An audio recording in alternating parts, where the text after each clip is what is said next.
નમસ્કાર તમામ વિદ્યાર્થી મિત્રોનું હાર્દિક સ્વાગત છે. ધોરણ 10ની અંદર સરસ મજાના આપણે પેપરનું સોલ્યુશન કરી રહ્યા છીએ અને આ જે પેપરનું સોલ્યુશન કરીએ છીએ પેપર સોલ્યુશનની અંદર ઉપસ્થિત થયેલા આ તમામ વિદ્યાર્થી મિત્રોનું હાર્દિક સ્વાગત છે. ખૂબ સરસ મજાનું સ્વાગત છે અને પેપર સોલ્યુશનમાં હેલો સર કેમ છો? એકદમ મજામાં છું, આનંદમાં છું. તમે બધા પણ મજામાં હશો, આનંદમાં હશો, બરોબર? હા હા હા હા આવી ગયા રે, આવી ગયા. હેલો સર કેમ છો? Good morning, good afternoon, good evening.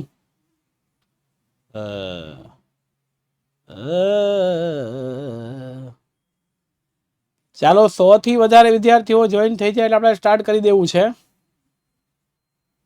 Good evening sir, good evening.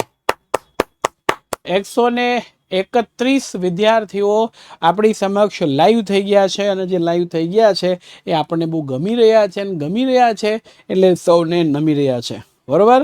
My dear friends, આજે રાત્રે 9 વાગે મહા મેરેથોન લઈને હું તમારી સાથે આવવાનો છું. કેટલા માર્ક્સનું ખબર તમને? ચાલો કહી દઉં. 4 ને 4 8, 8 ને 8 16, 16 17 18 19 20 20 21 मार्क्स, बरोबर? ये वो कर दिया, कमाल हो गया, कमाल. Well played, well played, well played.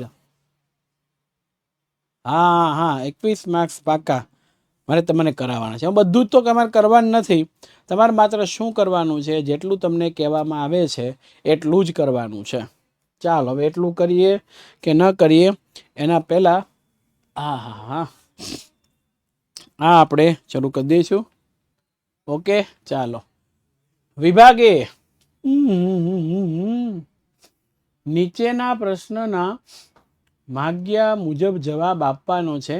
ઓહો, થોડુંક અઘરું હોય એવું મને લાગે છે, પણ કશો વાંધો નહીં. અઘરું ને આપણે સહેલું બનાવી દઈશું. 24 માર્ક્સ છે અને હવે એક નેગ્રીટો છે, બરોબર છે. આમ તેમ એક બી જો આપ અરુણ સોલંકીએ લખ્યું ને એ રીતે લખો. એક બી પટેલ ધારાએ લખ્યું ને એવી પ્રમાણે. હા, એકમાં આવશે બી સૌથી પ્રાચીન નિવાસીઓ અને એ રાઈટ જવાબ છે આપણો. એકમાં આવશે બી સૌથી પ્રાચીન નિવાસીઓ.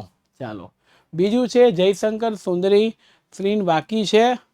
હા, સ્ક્રીન વાકી સા આલિયા, સ્ક્રીન વાકી સા હોય હોય. હા હા ચાલો ચાલો, એક જ મિનિટ. સ્ક્રીન વોકી છે એનું કંઈ પણ આપણે કહી દઈએ. હું થોડુંક મારી રીતે સજાવટ કરવાનો પ્રયત્ન કરું જેનાથી સ્ક્રીન વોકી ન રહે, બરોબર છે? Screen walkie sir, screen walkie sir. Ready? હવે એક જ મિનિટ અહીંયા હોય. સ્ક્રીન વોકી સર છોકરાએ કીધું એટલે મને ખબર પડી. ભાઈ હું તો ભણાવતો હતો. પેલો બાયણું બંધ કરો, હવા ઉજાસનું બહાર જશે. હા હા.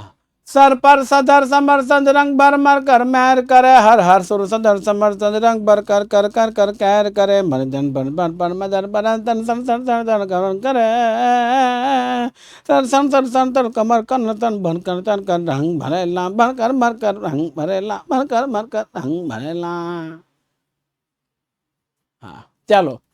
બીજા જયશંકર સુંદરી એ ગુજરાતી નાટ્ય કલા સાથે સંકળાયેલા છે. એમાં જવાબ આવશે સી ગુજરાતી.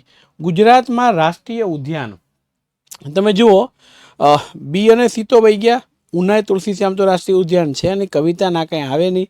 જવાબ શું આવ્યો? ડી. એટલે 3ની અંદર ડી.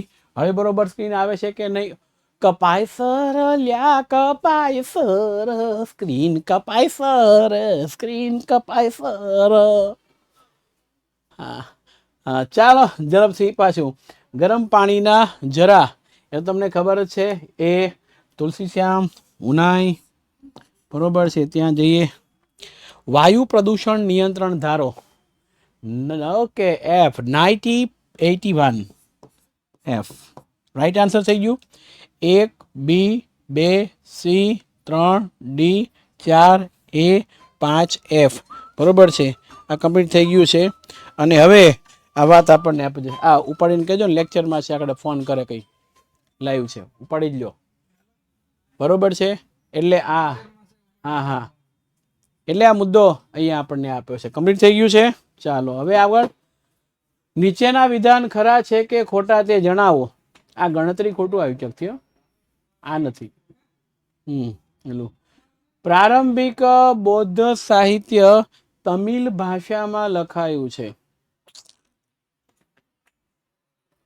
હું છું ભાઈ ખોટું છે. કેમ ખોટું છે ઈ કયો. ચાલો ખોટું તમારું માની લીધું. કેમ ખોટું છે? હા અહીંયા પ્રારંભિક બૌદ્ધ સાહિત્ય તમિલ નહીં આવશે. બરોબર છે. હા હા પાલી ભાષામાં લખાયું છે એટલા માટે. ચાલો બીજું. સ્તૂપની ચારે બાજુ રચાયેલા ગોળાકાર રસ્તાને તોરણ કહેવાય છે. ચાલો ખોટું છે. માની લીધું ખોટું છે. પણ કેમ ખોટું છે? હા એને મેઘી તરીકે ઓળખવામાં આવે છે. 8મું 24 ડિસેમ્બરને રાષ્ટ્રીય ગ્રાહક અધિકાર દિન તરીકે ઉજવાય છે. 24 ડિસેમ્બરને રાષ્ટ્રીય ગ્રાહક અધિકાર દિન તરીકે ઉજવવામાં આવે છે. ઓકે સાચું સાચું તો સાચું જ, એમાં કંઈ કહેવાનું હોય નહીં. ભારત મધ્યમ માનવ વિકાસ ધરાવતા દેશોમાં સમાવેશ થાય છે. આમ તો ઉચ્ચતમ માનવ વિકાસ, ઉચ્ચ માનવ વિકાસ, મધ્ય માનવ વિકાસ અને નિમ્ન માનવ વિકાસ. તો અહીંયા ભારત મધ્યમ માનવ વિકાસ ધરાવતા દેશોમાં સમાવેશ થાય છે. રેડી? ચાલો ખરું કે ખોટું? હજી તો એલા 9મું પહોંચ્યું છું. 9મું ખોટું? હા 9મું છે એ કેવું છે? સાચું છે. એમાં કોઈ શંકા નહીં. મધ્યમ માનવ વિકાસમાં સમાવેશ થાય છે. બીજું, બંધારણની કલમ 17 અન્વયે અસ્પૃશ્યતા નાબૂદ કરવામાં આવી છે. ચાલો 10મું સાચું છે કે ખોટું એ આપ શ્રી દ્વારા જણાવવામાં આવશે. સાચું. ઓકે 10મું ઘણા તો ફોલ્સ લખે છે યાર. એક જવાબ મને જોઈએ છે અને જે તમારા તરફથી સાચો મળવો જોઈએ. ટ્રુ સાચું છે. બંધારણની કલમ 17ની અંદર અસ્પૃશ્યતાને નાબૂદ કરવામાં આવી. સાચું સાચું સાચું. એટલે આપણે લઈ લઈશું. ત્યાર પછી ઓહો ખાલી જગ્યા. બરોબર છે. ખાલી જગ્યા. મુંબઈ પ્રાકૃતિક ઇતિહાસ સમિતિની રચના ખાલી જગ્યા વર્ષમાં થઈ. 1783, 1883, 1983. કયું આવશે? સેકન્ડ 1883 રાઈટ આન્સર છે. ઓકે બીજું 1883 આવે 1983 ના આવે. મુંબઈ પ્રાકૃતિક ઇતિહાસ સમિતિ એ સૌથી જૂની છે. આ ધ્યાન રાખવું. શિકાગોની ધર્મ પરિષદ ખાલી જગ્યામાં એ ભાગ લીધો. શિકાગોની ધર્મ પરિષદમાં ખાલી જગ્યાએ ભાગ લીધો હતો ગાંધીજી, સરદાર પટેલ, વિવેકાનંદ. ત્રીજું વિવેકાનંદજીએ. ભારતના ઉત્તરના મેદાની વિસ્તાર ખાલી જગ્યા ટકા ભૂમિગત જળ ધરાવે છે. 24, 34 કે 42? ઉત્તરના મેદાની વિસ્તારોમાં કેટલા ટકા? 42% ઇઝ ધ રાઈટ આન્સર. ભારતમાં 2/3 ખેતીનો આધાર ખાલી જગ્યા ઉપર છે. સિંચાઈ, વાતાવરણ કે વરસાદ?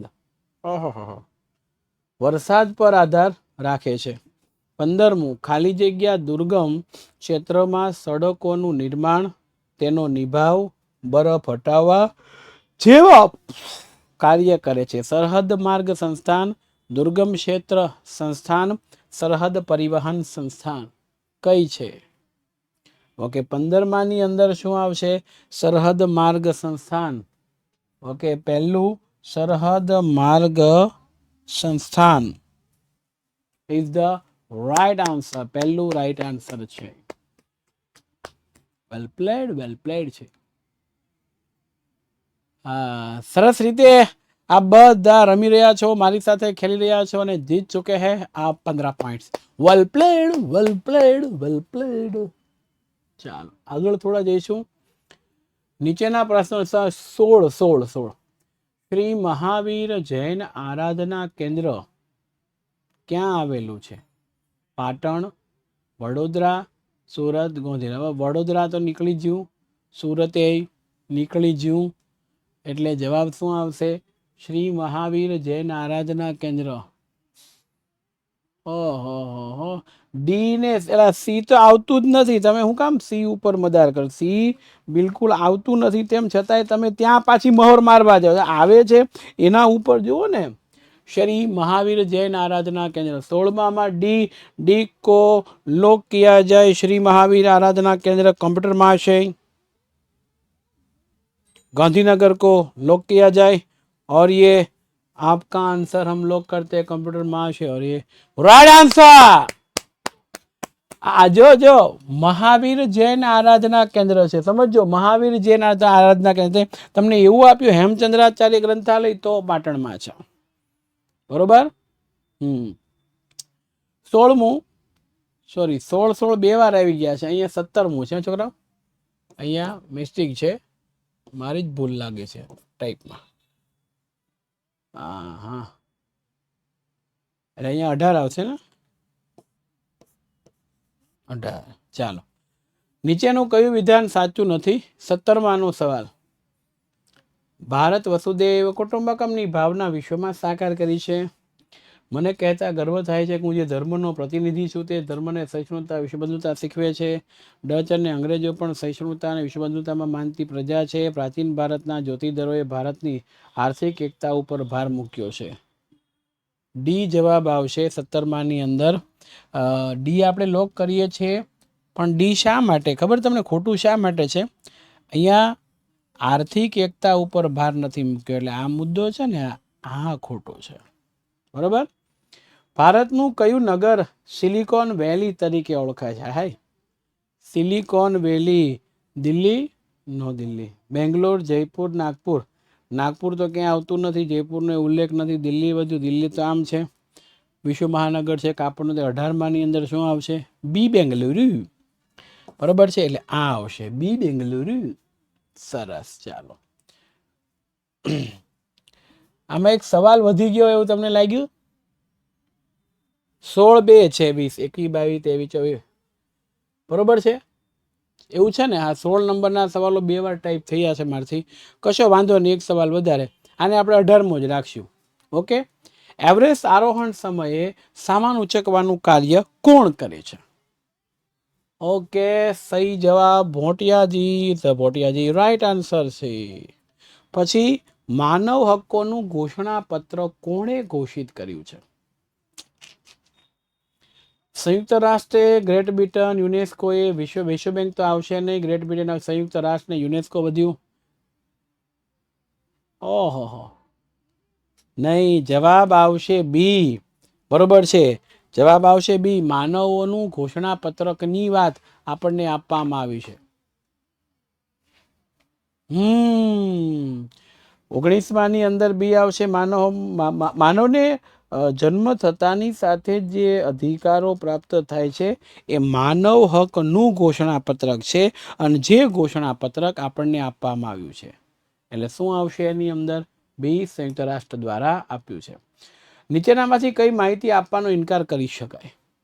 માહિતી જોઈએ છે પણ ઇનકાર કરી શકે એ જરા જો. ચૂંટણી પંચની, સરકારી યોજનાની, ન્યાયિક ચુકાદાની, રાષ્ટ્રની અખંડિતતા અને સાર્વભૌમકતાની બાબતોની. કોનો ઇનકાર? ચૂંટણી પંચની તો આપવામાં આવે, સરકારની યોજનાની, ન્યાયિક ચુકાદો હોય તો માગે તો ડી. બરાબર છે, ડી આપણો આન્સર થશે. રાષ્ટ્રની અખંડિતતા અને સાર્વભૌમકતાની બાબતો. રેડી? હા, માય ડિયર ફ્રેન્ડ્સ, શરૂ કરીએ છીએ. અત્યારે સમાચારના માહોલ આવી રહ્યા છે. અહીંયા સુરત શહેરની અંદર ખૂબ ઝડપી વરસાદ આવી શકે એવી સંભાવનાઓ છે, પણ ઉત્તર ગુજરાતમાં ખાસ સંભાવના હતી. અત્યારે સુરત શહેરની અંદર ધીમી ગતિએ પવન ફૂંકાવાની શરૂઆત થઈ છે, અને વંટોળિયા ઉડી રહ્યા છે, ધૂળની ડમરીઓ ઉડે છે, કાગળ કચરો ઉડી રહ્યો છે. આંખોની અંદર કાગળ કચરો જાય તો નુકસાન જાય, તમને બધાને ખબર છે. અહીંયા સુરતની અંદર હાલની અંદર વરસાદ નથી. શું આપણા શહેરની અંદર વરસાદ છે? જો વરસાદ હોય તો અમને ઝડપથી જણાવજો. કપડવંજની અંદર વરસાદ અત્યારે હાલની અંદર શરૂ છે. આપ નિહાળી રહ્યા છો. કપડવંજથી અમારા સંવાદદાતા છે, બરોબર છે, જેમના તરફથી માહિતી મળે છે કે વરસાદ હતો, અમારે આવ્યો હતો. પણ ક્યાં? અમદાવાદમાં વરસાદ છે, ખેડાની અંદર પણ વરસાદ છે. ઓકે, સરસ સરસ. કડીમાં પણ વરસાદ છે, રાજકોટમાં વરસાદ છે. સરસ સરસ સરસ. બનાસકાંઠા, વાવ, ઓકે. ધીમે ધીમે અમારા સંવાદદાતાઓની સંખ્યા વધી રહી છે, જે કહી રહ્યા છે કે અમારે ત્યાં વરસાદ છે. વરસાદની આગાહી પણ 2 દિવસથી કરવામાં આવી હતી. હાલો, તો લગ્ન પ્રસંગનો જે માહોલ છે એ પણ બગડ્યો હશે, સાથે સાથે જનૈયાઓ તૈયાર થયા હશે. આ બધા જ માહોલની અંદર પોતાના પ્રસંગો પણ ઘણા બધાના બગડ્યા હશે. આ સંજોગોની અંદર બધાના પ્રસંગો સચવાય રહે એ માટે આપણે અહીંયા વિરામ આપીશું અને કાર્યક્રમને આગળ વધારીશું. રેડી?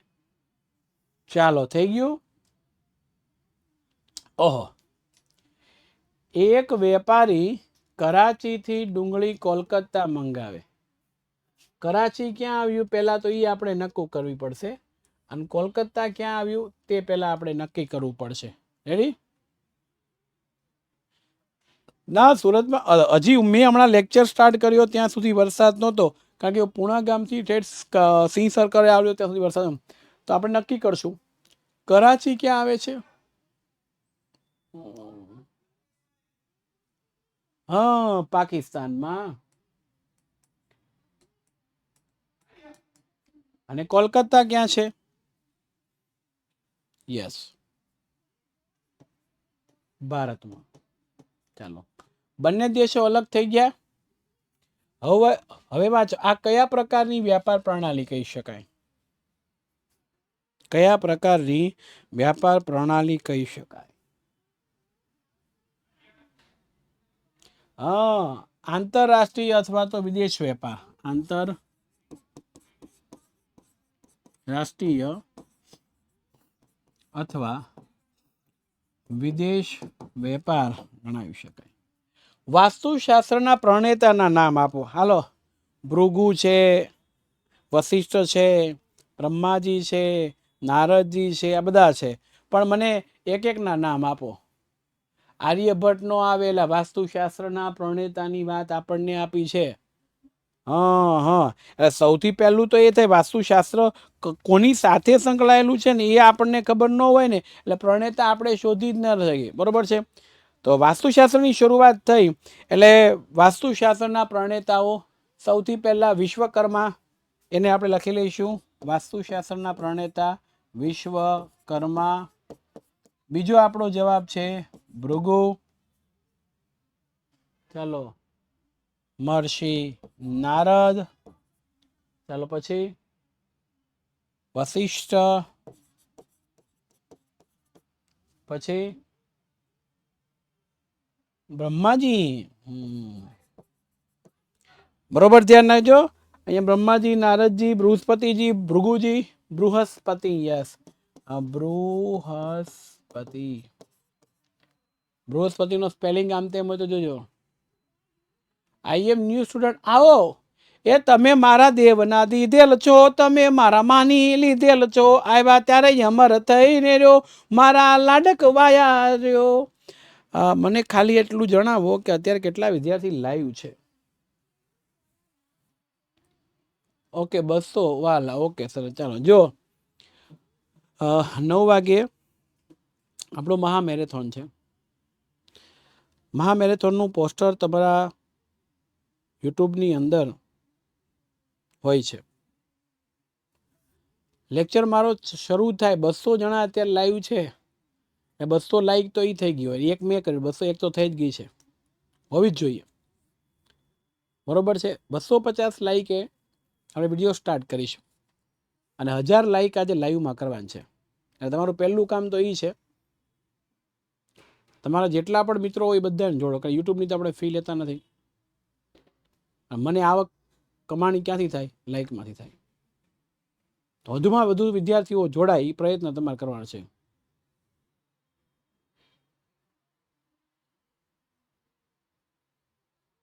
બરોબર છે?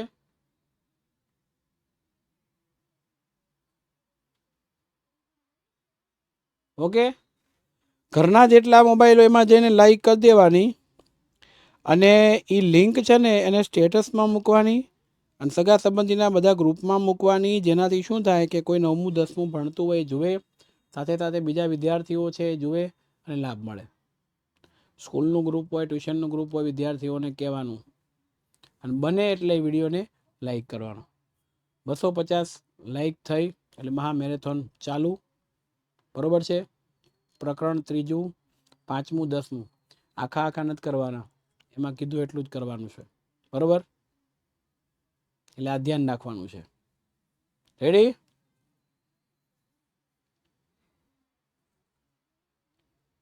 સર આ પેપર કરવાથી કેટલા ગુણનું આવશે? Don't worry, B happy. કેટલા ગુણનું આવશે એ નક્કી ન કરી શકાય, પરંતુ આવશે એ નક્કી કરી શકાય.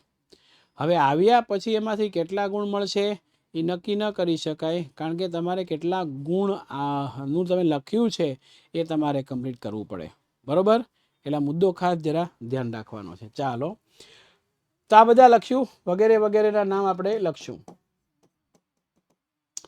લોથલમાં વાહન લાંગરવા માટે શું બાંધવામાં આવ્યું હતું?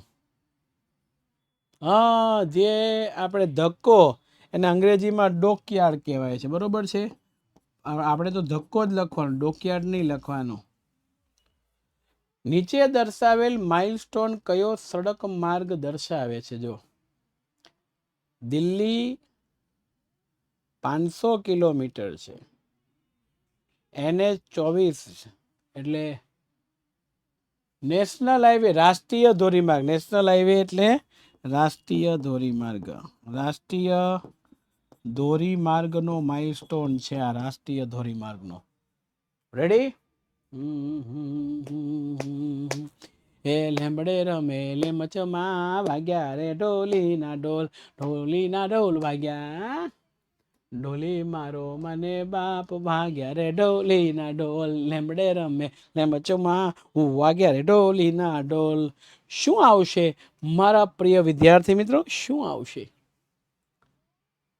લાવી દઉં? એ ભાઈ સુમા આવ. એ આવ્યો આવ્યો આવ્યો આવ્યો આવ્યો સુમો, આવ. નમસ્તે ભાઈ. વિદ્યાર્થીઓ ભણે છે? હસે છે, બોલો.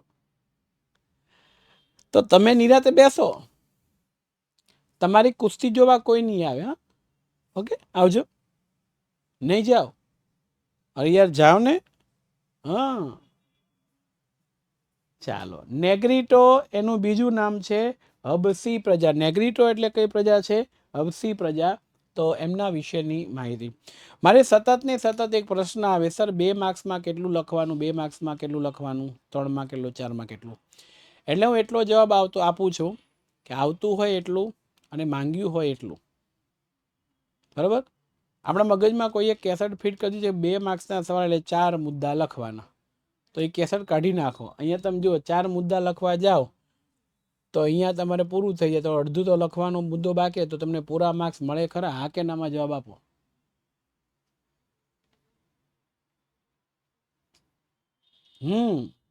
તો અહીંયા 2 ગુણના પ્રશ્નની અંદર આપણને આ પૂછ્યું છે, તો આપણે બધું જ લખવું પડે કે નેગ્રીટો કે હબસી પ્રજા વિશે માહિતી આપો. તો કેટલાક, પહેલો મુદ્દો હતી કેટલાક લેખકો છે, ઇતિહાસકારો છે અને પ્રાચીન નિવાસી માને, ભારતના પ્રાચીન, તેઓ ક્યાંથી આવ્યા? તો કે આફ્રિકાના બલુચિસ્તાનના માર્ગેથી આવ્યા. આ પૂછાય. એમની શારીરિક વિશેષતા કેવી છે? ત્રીજો મુદ્દો. તો રંગેશ્યામ વર્ણ, 4 થી 5 ફૂટ ઊંચા અને માથે મોકળિયા વાળ, એ શારીરિક વિશેષતા હતી. પછી છે તેઓ આફ્રિકાના બલુચિસ્તાન માર્ગેથી આવ્યા, શ્યામ વર્ણ અને માથે મોકળિયા વાળ ધરાવતી હતી. એટલે આ બધું આપણે લખવું પડે. રેડી? એકનો એક મુદ્દો 2 વાર આવી ગયો સેલ્યા, જોજો. જો આ સવાલને જુઓ, ભારત પ્રાચીન સંસ્કૃતિ ધરાવતો દેશ છે.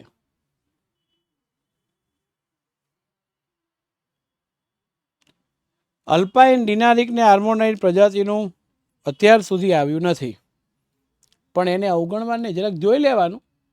આ પહેલાં જેવું છે, બધું જોઈ લીધું હોય ને તો ક્યારેક આપણને તકલીફ ન પડે. નજર કેવું થાય, આપણે જોયું ન હોય ઓળખતા ન હોય અને કોઈ વ્યક્તિ ખબર આપણને ઘણીવાર સામા મળે તો આપણને કહે તમે મને ઓળખો છો? આપણે કહીએ ઓળખતા હોય તો હા ક્યાંક જોયા હોય એવું લાગે છે. એટલે આપણે જોઈ લીધો હોય ને પ્રશ્નનો જવાબ તો ખ્યાલ આવે આને ક્યાંક જોયો તો છે. હા પીવાયક્યુ આપજો ને. પીવાયક્યુ આપતો નથી એની પાછળનું રીઝન છે આ વખતે માળખામાં પરિવર્તન થઈ ગયું. જે પ્રકરણમાંથી પ્રશ્નો આવે એમાંથી ઉલટસુલટ થઈ ગયા છે. એટલે આપણે એ પ્રમાણે પીવાયક્યુ પ્રમાણે જવાનું નથી. આપણે એ પ્રમાણે જવાનું કે અગત્યના સવાલો કયા છે, હું જે કરાવું છું તે પેપર સોલ્યુશન જે કરીએ છીએ તે એટલે આવી જશે. ખ્યાલ આવી ગયો કે ન આવી ગયો? એટલે અહીંયા પીવાયક્યુ આપતું નહીં. ચાલો પેપર પેટર્ન થાય છે. ભારત પ્રાચીન સંસ્કૃતિ ધરાવે છે એવું કોના પરથી કહી શકાય? તો ઓફકોર્સ આપણને આપ્યું છે કે વિષ્ણુ પુરાણ નામના ભારતીય ગ્રંથની અંદર એવું લખ્યું છે ઉત્તર યત સમુદ્રસ્ય હિમાદ્રેશ્ય દક્ષિણમ વર્ષ તદ ભારત નામ ભારતી યત્ર સંસતી. કે ભાઈ સમુદ્રની ઉત્તરે હિમાલયની દક્ષિણે આવેલું સ્થળ ભારત વર્ષ અને જેના સંતાનો ભારતીય કહેવાય છે. ભારતની અંદર શુભ કાર્યની શરૂઆતમાં લેવાતી સંકલ્પનામાં ભારત વર્ષ, ભરતખંડ, જંબુદ્વીપ, આર્યવ્રત આ શબ્દનો ઉપયોગ થાય છે. એટલે હિમાલય એ ઉત્તરે છે, પૂર્વ પશ્ચિમ દક્ષિણ ત્રણ બાજુએ સમુદ્ર છે, અરબ સાગર છે, હિન્દ મહાસાગર છે, બંગાળાની ખાડી છે. અને આ બધી સમૃદ્ધિથી આકર્ષાઈને અનેક વિદેશી પ્રજા ભારતમાં આવી અને ભારતની અંદરે ભળી ગઈ છે. બરોબર છે? તો એ મુદ્દો આપણને આપ્યો છે અને પેઢીમાંથી બીજી પેઢીમાં આપણી સંસ્કૃતિનું હસ્તાંતરણ થયું અને સાતત્યપૂર્ણ વિકાસ થયો. આમ કહી શકાય કે ભારત એક પ્રાચીન સંસ્કૃતિ ધરાવે છે. અહીંયા એક શબ્દ છે સાતત્યપૂર્ણ. સાતત્યપૂર્ણનો મિનિંગ થાય સતત થતું કાર્ય. બરોબર છે? એને કહેવામાં આવે છે સાતત્ય. સર મારે તમારે કારણે 79 માર્ક્સ આવ્યા પ્રિલિમ પરીક્ષામાં.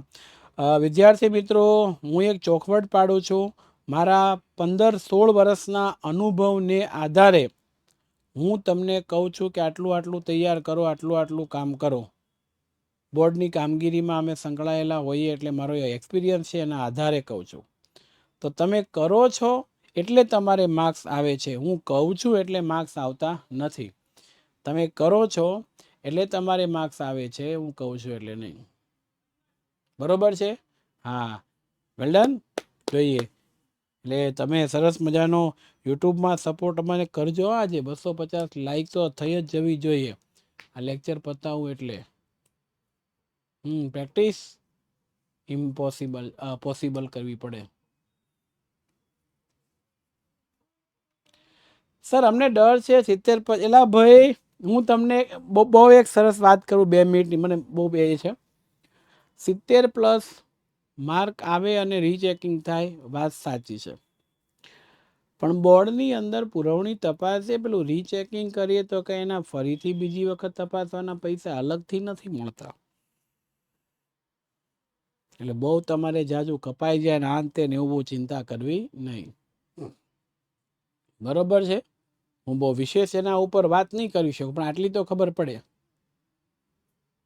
રેડી?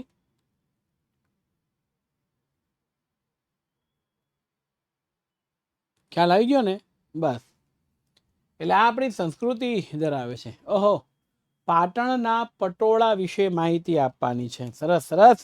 છેલા જીરે કે મારી હાટુ પાટણથી પટોળા મોંઘા લાવજો, એમાં ઝીણા રે મોરલિયા ચિતરાવજો, પાટણથી પટોળા મોંઘા લાવજો. એલા પાટણ શેરની રે મારતા હું પદમણી નાર, પેરી રંગ પટોળું રે મનો રે લાવો રંગ મોતી જડેલા નહેરલે જડેલા ઝુમકાની જોડ લાવજો રે, પાટણથી પટોળા મોગલાવજો. તો આવા સરસ મજાના પાટણના પટોળા છે. અને આ સોલંકી વંશના સમયગાળા દરમિયાન એ વખતમાં પાટનગર ગુજરાતનું પાટણ, અને એમાં કેટલાક કારીગરો આવ્યા અને એ કારીગરો છે એ પટોળા બનાવવા માટે જગત પ્રખ્યાત હતા. 850 વર્ષ જૂની આ કારીગરી છે. એને બેવડ ઇક્ત કહેવાય. બેવડ એટલે બંને બાજુએ, અને ઇક્ત એટલે વણાટ થયેલું કામ. બરોબર છે. સુવર્ણકાળ એટલે સારો સમય જેને કહી શકાય. અત્યારે નરેન્દ્ર મોદીનો સુવર્ણકાળ કહેવાય છે. It's a good period of life જેને કહી શકાય. એ બંને બાજુએ પહેરી શકાતો હોય ને એક જ સરખી ભાત હોય છે, અને બંને બાજુ પહેરી શકાય. અને પટોળા વર્ષો સુધી પહેરી શકાય છે, અને રંગ પણ જતો નથી. તેથી આપણે ત્યાં કહેવત છે, પડી પટોળે ભાત. એટલે એક વખત પટોળા ઉપર ભાત એટલે ડિઝાઇન પડી હોય તો એ ફાટી જાય પટોળું, પણ એ ભાત જાય નહીં, એટલે ફાટે પણ ફીટે નહીં. આ પ્રચલિત કહેવત છે. બરોબર છે. અને આને અટપટી છે, ગૂંથણ કામની કલા તો બહુ. માનવ જીવન અને માટી વચ્ચેનો સંબંધ ઘણો પ્રાચીન છે, એ સમજાવવાનું છે. તો તમે જુઓ, સૌથી પહેલા તો એ ઉલ્લેખ કરવાનો કે જ્યારે ધાતુઓ નહોતા એ વખતના સમયની અંદર માટીમાંથી જ બનેલી વસ્તુનો આપણે ઉપયોગ કરતા. પછી બધી વસ્તુ છે ને, જો આ મુદ્દામાં શું લખ્યું, 3 મુદ્દામાં કઈ કઈ વસ્તુ છે એ આપણે પહેલા લખવાનું, અને પછી વસ્તુનો ઉપયોગ કઈ રીતના થાય છે એ આપણે લખવાનું. બરાબર. કઈ કઈ વસ્તુ છે અને કઈ કઈ વસ્તુ છે અને કઈ રીતના એનો ઉપયોગ થાય છે તે. ગામડાના બધા જ ઘરોની દિવાલો અને માટી અને છાણનું મિશ્રણ કરીને લીપવામાં આવી, ગાર કરી હોય એમ કહેવાય. ભારતમાં પ્રાચીન સમયથી કાચી અને પકવેલી માટી, જેને ટેરાકોટા કહેવાય છે, એના વાસણો વસ્તુમાંથી બનાવેલું જાણીતું. અને ખાસ કરીને તેલંગાણાના નાગાર્જુન કોંડા અને ગુજરાતના મહેસાણા જિલ્લાના લાંગણજમાંથી જે અવશેષો મળ્યા એના ઉપરથી આપણે કહી શકીએ કે ભારતની અંદર ખૂબ મોટા પ્રમાણમાં માટીકામ કલા જોડાયેલી છે. એમાં લોથલ અને મોહેજો-દડો, હડપ્પાની સંસ્કૃતિના અવશેષોમાંથી લાલ રંગના પવાલા, બરણી, રકાબી મળ્યા, વાસણો મળ્યા. અને કુંભારનો ચાકડો, આ પાછું ઓબ્જેક્ટિવમાં પણ પૂછાય છે. કુંભારનો ચાકડો માટીકામ માટેનું પ્રથમ યંત્ર ગણવામાં, ફર્સ્ટ યંત્ર ગણવામાં આવે છે. આજે પણ ગુજરાતમાં નવરાત્રિના તહેવારમાં માટીમાંથી બનાવેલા ગરબો, એટલે કોરાવેલો માટીનો ઘડો કે જેમાં દીવો મૂકવામાં આવે છે, એ જોવા મળે છે. બરોબર છે. ખ્યાલ આવજો. આ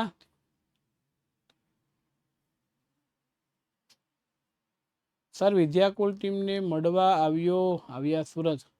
આવો, તમે સુરત આવ્યા એવું લખો છો, પણ મને તો કોઈ મળ્યું નથી. અહીંયા તો કોઈ આવ્યું નથી. કોરાવેલ એટલે કોતરાયેલ, કોતરાયેલ કાણા પાડેલો હોય છે તે આવે ને. ગરબરિયો ગોરાવો ગરબે ઝાડિયા મેલાવો રે, એ સરસ મજાના ગીતો. અને ગરબા આ વખતે પૂછી શકાય, પેલા વર્લ્ડ હેરિટેજની જે વાત મેં કરી એમાં એને સ્થાન આપવામાં આવ્યું છે એટલા માટે. અભિયમ યોજના એટલે શું? એ તો ભાઈ 181 વાળી.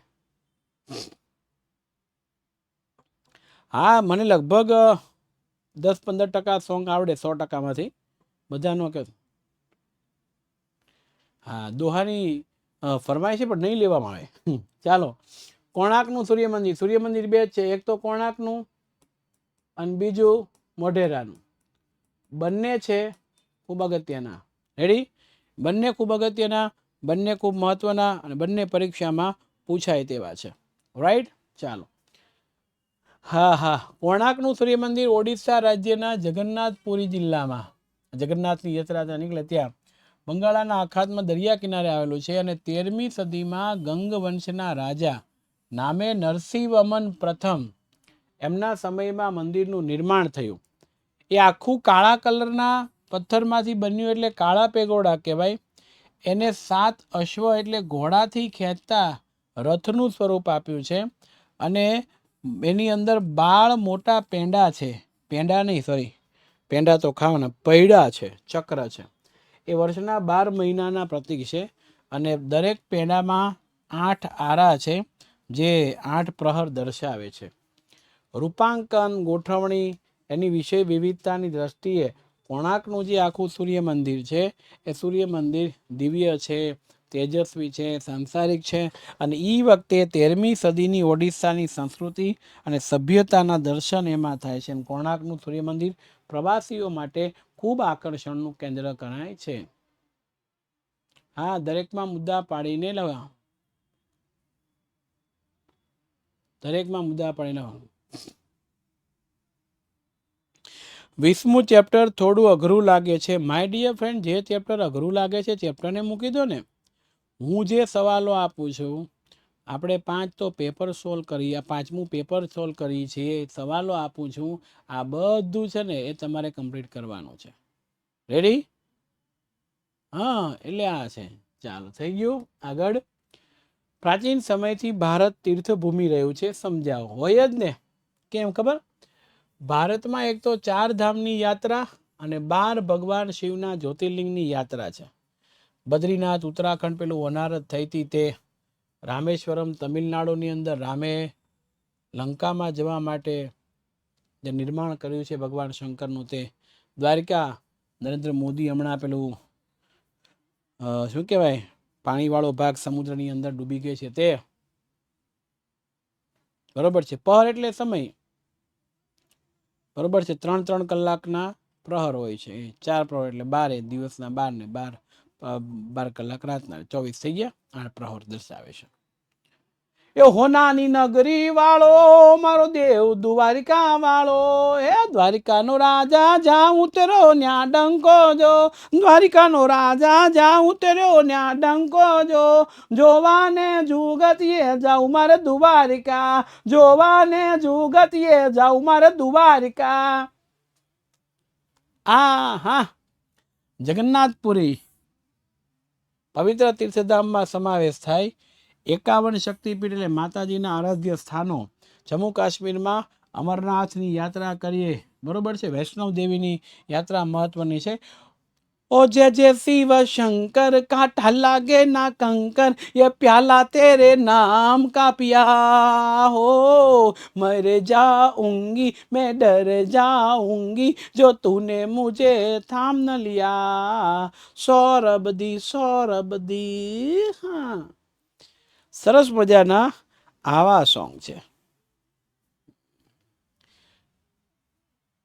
શત્રુંજ્ય પરિવાર ગિરનારની લીલી પરિક્રમા, શત્રુંજ્ય નર્મદાની પરિક્રમાના ઘણા ભાવિકો આ પરિક્રમા કરે છે. ભારતના લોકો તીર્થો, પવિત્ર સ્થળો, પર્વતો, નદીઓની યાત્રાએ જાય છે અને લગભગ 32 જેટલા પ્રાકૃતિક સાંસ્કૃતિક વારસાના સ્થળોમાં સમાવેશ થયું છે. આથી કહી શકાય કે પ્રાચીન સમયથી ભારત છે એ તીર્થભૂમિ રહ્યું છે. રેડી? તો એ તીર્થભૂમિની વાત આપણને આપી છે. પછી આપ્યું છે જંગલ વિનાશના કારણો. માય ડિયર ફ્રેન્ડ, આ પ્રશ્ન તમે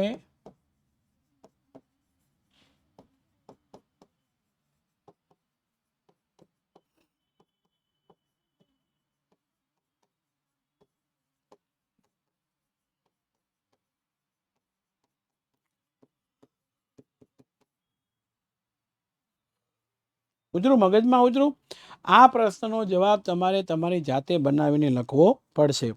પાઠ્યપુસ્તકમાં વન્ય જીવો વિશેની વાત છે, પણ જંગલો વિશેની વાત નથી. એટલે જંગલ વિનાશના કારણો છે. ચાલો, એક કારણ આપણે લખીએ. શું લખશું? જંગલ વિનાશનું કારણ પહેલું તો કે માનવીને ઘર કે મકાન બનાવવા જમીન જોઈએ, એટલે એ જમીન મેળવવા શું કરે છે? જંગલ વિનાશ. બરોબર? ચાલો, ધીમે ધીમે મને થોડું લખાવો તમે, એટલે મને આવડે છે કે નહીં ખ્યાલ આવી જાય તમને પણ. લાકડા મેળવવા માટે, હા હા, ખાસ કરીને લાકડા અને ઔષધીય વનસ્પતિ મેળવવા માટે જંગલનો શું કરે છે? વિનાશ કરે છે. એટલે બધું મેળવવા માટેનો પ્રયત્ન કરે છે. પછી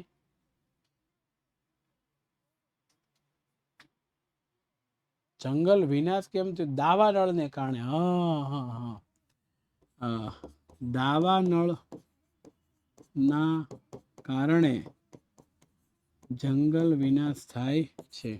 દાવાનળના કારણે જંગલ વિનાશ થઈ રહ્યો છે. એની અસર નથી પૂછી. CO2 ની માત્રા વધીને કે ગ્રીન હાઉસ, તો એની અસર છે. અહીંયા આપણે કારણો પૂછ્યા છે. દુષ્કાળના કારણે, હા હા,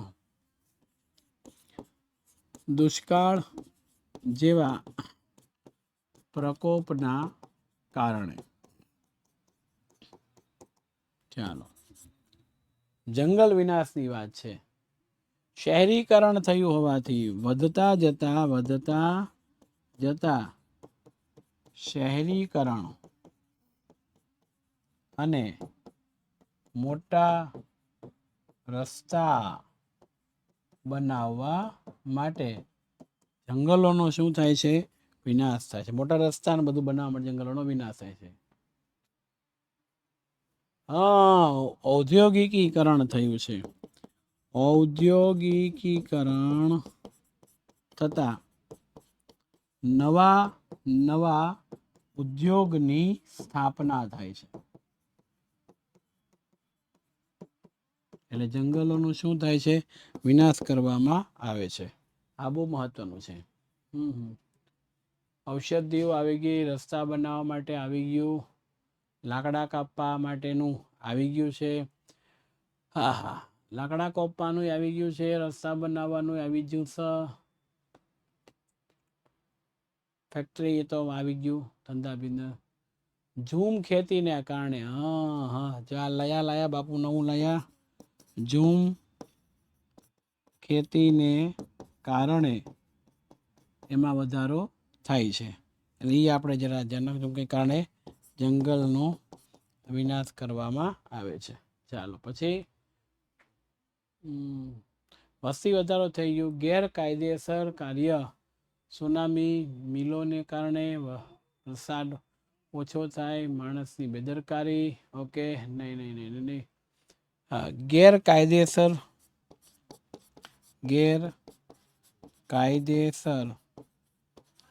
જંગલ કાપવાથી જંગલ વિનાશ થાય છે. રેડી?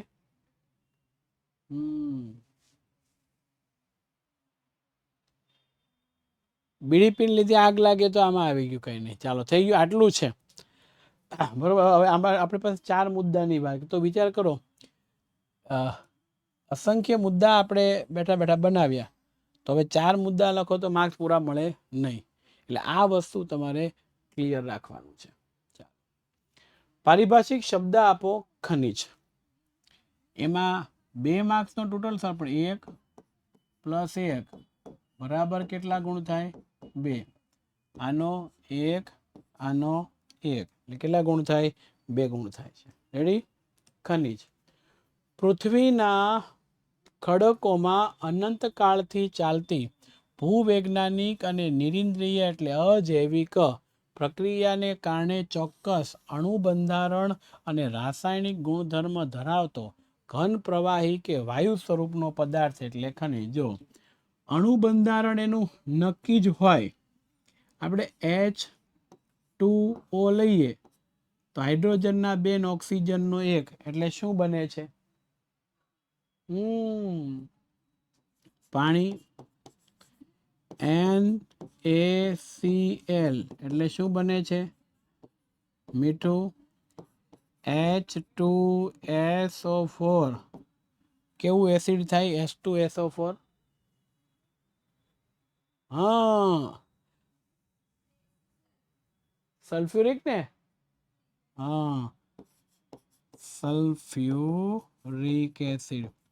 આ બધું છે તમે જો એને બંધારણ નક્કી હોય કે હાઇડ્રોજનના 2 ને ઓક્સિજનના 1 ને, પછી ચોક્કસ રાસાયણિક ગુણધર્મ ધરાવતો હોય, ઘન પદાર્થ હોય, વાયુ પદાર્થ હોય, પ્રવાહી પદાર્થ, ઘન વાયુ પ્રવાહી.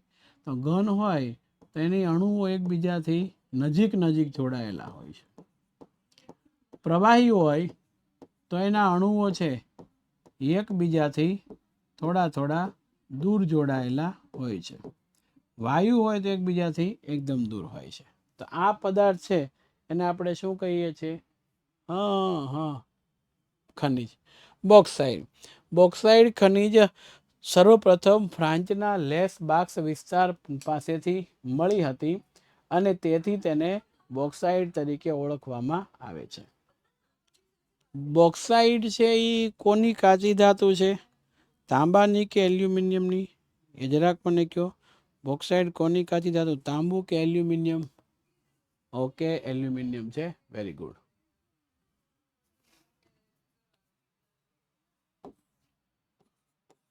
જો 2 ગુણમાં આપણને ચૂનાના પથ્થરોની ટૂંકનોંધ પૂછાય તો આટલું લખે આપણને પૂરા માર્ક્સ મળે નહીં.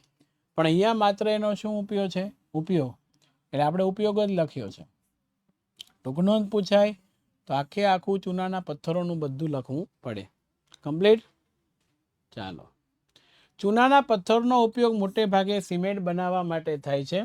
આ આપણને ઓબ્જેક્ટિવની અંદર પૂછાય છે. અને મકાન બાંધકામમાં થાય, લોખંડ પીગાળવાની ભઠ્ઠીની અંદર, રાસાયણિક ઉદ્યોગની અંદર થાય, સાથે સાથે કાચ બનાવટ, કાગળ બનાવટ, રંગ બનાવટમાં, ખાંડના શુદ્ધિકરણમાં, ચૂનો બનાવવા, સોડા આઈસ બનાવવા, સાબુ ડિટર્જન્ટ બનાવવા માટે થઈ એનો ઉપયોગ ધીરે ધીરે ધીરે ધીરે કરતો કેવો થાય છે? સરસ મજાનો વધતો જાય છે. ઓકે, ચાલો. જમીનની પારિભાષિક સમજાવો.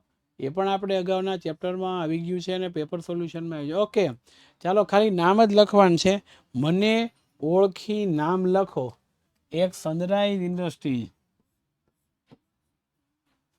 બીજું પૂર્વનું માન્ચેસ્ટર. તો પેલું સનરાઈઝ ઇન્ડસ્ટ્રીઝ શું છે? ઓકે, પ્લાસ્ટિક ઉદ્યોગ છે. આને સમજાવવાનું નથી. મને ઓળખો આવે એટલે એનું. ચાલો. પૂર્વનું માન્ચેસ્ટર. યસ, અમદાવાદ. કાપડ ઉદ્યોગ માટે બહુ જાણીતું છે એટલે પૂર્વનું માન્ચેસ્ટર તરીકે ઓળખાય છે. શણ ઉદ્યોગ કઈ કઈ સમસ્યાનો સામનો કરે છે? જો 2 વસ્તુ યાદ રાખજો. એક છે આપણો શણ ઉદ્યોગ, બરોબર? એક શું છે? શણ ઉદ્યોગ. બીજું છે સુતરાઉ કાપડ ઉદ્યોગ. શું છે? સુતરાઉ કાપડ. એ બંનેની અલગ અલગ સમસ્યા છે અને સમસ્યાની વાત કરવાની, બરોબર છે? બંનેની અલગ અલગ સમસ્યા છે. સમસ્યાની શું કરવાની છે? વાત કરવાની છે. એટલે કોઈ ગભરાવાનું જરૂરિયાત નથી. રેડી? તો સૌથી પહેલી શણ ઉદ્યોગની જે સમસ્યા છે એની જો વાત કરીએ તો શણ ઉદ્યોગની સમસ્યામાં આંતરરાષ્ટ્રીય અને દેશના બજારમાં શણની માંગ છે એ ઘટતી જાય છે. એટલે એની જગ્યાએ વપરાતી વસ્તુ છે પોલિથીન, એ ટકાઉ છે, એના કરતાં ચડિયાતી છે, વળી પાછી સસ્તી મળતી હોય. અને બીજી તરફ શણ અને તેની વસ્તુનું ઉત્પાદન ખર્ચ છે ને એ વધતું જાય છે. ઉત્પાદનના પ્રમાણની અંદર વધારો થતો જાય છે. અને ભારતનો આ શણ ઉદ્યોગ આ કારણોસર એ સમસ્યાનો સામનો કરી રહ્યો છે. બરોબર છે? તો એ મુદ્દો આપણને આપવામાં આવ્યો છે. કમ્પ્લીટ થઈ ગયો. ગામડાની અંદર વરસાદ છે એ ધીરે ધીરે શરૂ થતો હોય એવું મને લાગી રહ્યું છે. અને અત્યારે સુરતમાં જોરદાર પવન ફૂંકાય છે સરસ રીતે. હા હા, ચાલો. અચ્છા, એટલે ફોન હમણાં આવ્યો હતો, એ જ ફોન આવ્યો હતો કે ભાઈ વરસાદ હોય તો તમે રેનકોટ તો લઈ નથી ગયા, શું કરશું? હા હા હા હા, કશો વાંધો નહીં. ચાલો, ક્ષણ ઉદ્યોગ છે. હા સર, માં ગામમાં બસ આ છે. એક તો આ હેપી બર્થડે ક્યાંથી આવે ને એ મને ખબર નથી પડતી. Happy birthday to you, happy birthday to you, happy birthday dear my student, happy birthday to you.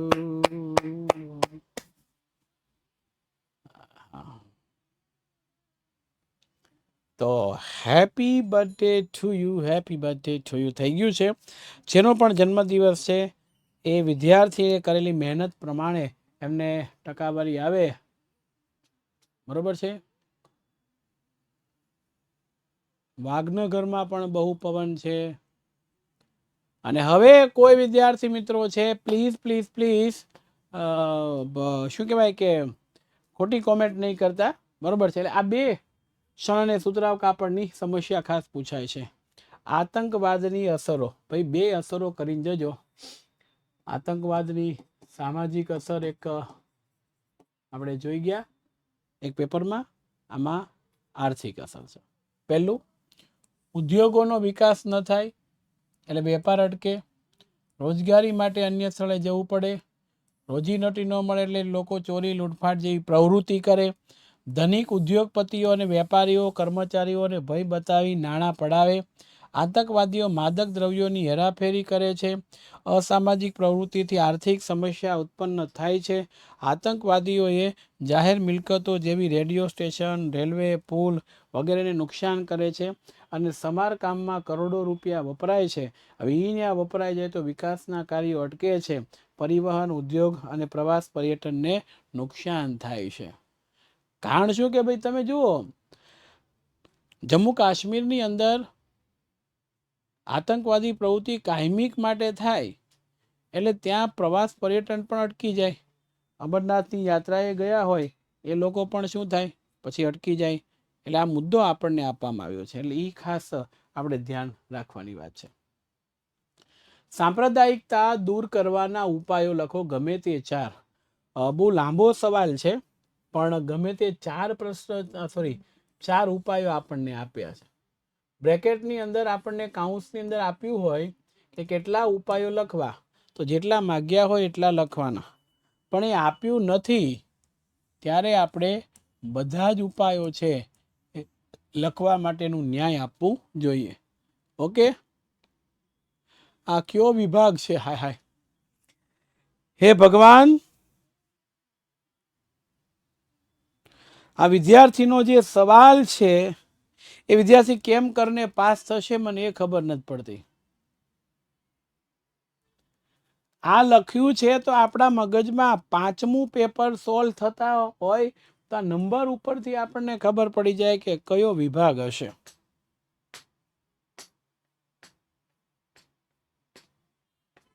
ખરેખર સોરી, હું લેટ થઈ ગઈ, ઈ જ મેં કીધું. સમારકામ અને રિપેરિંગ, તમે લેટ થઈ ગયા હોય તોય આ પ્રશ્નનો ક્રમાંક જોઈને તો તમને ખબર પડતી હોવી જોઈએ ને કે ક્યાં સુધી છે, કઈ રીતે છે, કેમ છે.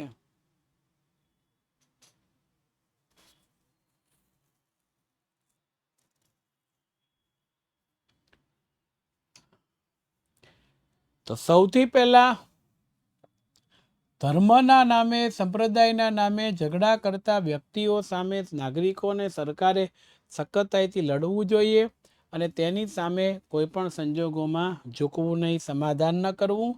બીજું, સાંપ્રદાયિકતાને નાબૂદ કરી શકાય એ માટે શિક્ષણ, આ હું તમને ભણાવું છું એ મુદ્દો અહીંયા આપ્યો છે. શિક્ષણનો ખાસ ધ્યાન રાખવું અને એને અભ્યાસક્રમમાં તમામ ધર્મના સાર તત્વ છે એમને આપવા.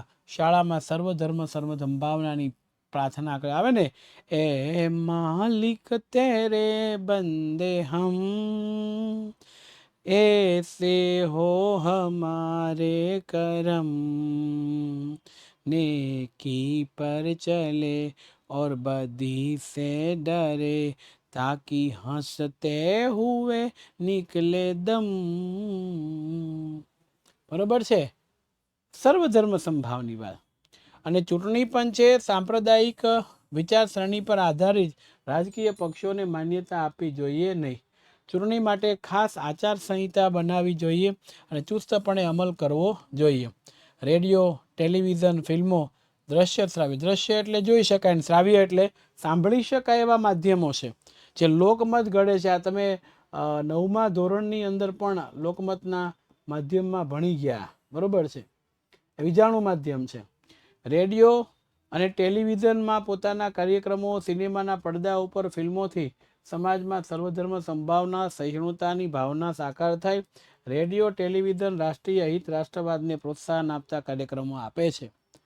અને સક્ષમ, સબળ, નિષ્પક્ષ યુવાનો, જો તમારી વાત કરી, તમે યુવાન છો, ભણો છો, એ સાંપ્રદાયિક હિંસાને નાબૂદ કરવા માટે કમર કસવી જોઈએ અને યુવાનોમાંથી સાંપ્રદાયિકતા દૂર થાય અને વૈજ્ઞાનિક દ્રષ્ટિકોણ જો ખીલશે ને તો દેશનો ઉદ્ધાર થશે.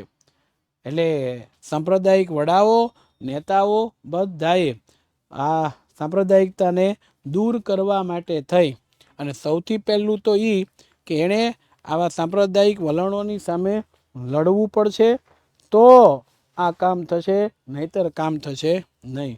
લડત આપવી પડશે. અને સર્વ ધર્મ સંભાવ સાથે ધર્મ, જાતિ, ભાષા, પ્રદેશની ઉપર રાષ્ટ્રહિત છે, રાષ્ટ્ર ગૌરવ છે ને એવું લોકોને સમજાવવું પડશે. તમે વિચાર કરો, અસંખ્ય ભાષા ધરાવતો ભારત દેશ હતો. આઝાદી વખતે બધાને બધી ભાષા નહોતી આવડતી, એકબીજાને સમજતા ન હતા, એકબીજાને ઓળખતા નહોતા, કોનો ધર્મ છે એ કયો ખબર નહોતી. તેમ છતાં એ બધા એક થઈને લડ્યા, એક થઈને લડ્યા અને સાથે સાથે ભારતને આઝાદી ભોમની આઝાદી અપાવી, માતૃભૂમિની આઝાદી. આવું છે એ કરવું જોઈએ. તો મુદ્દો આપણને આપો છે. હવે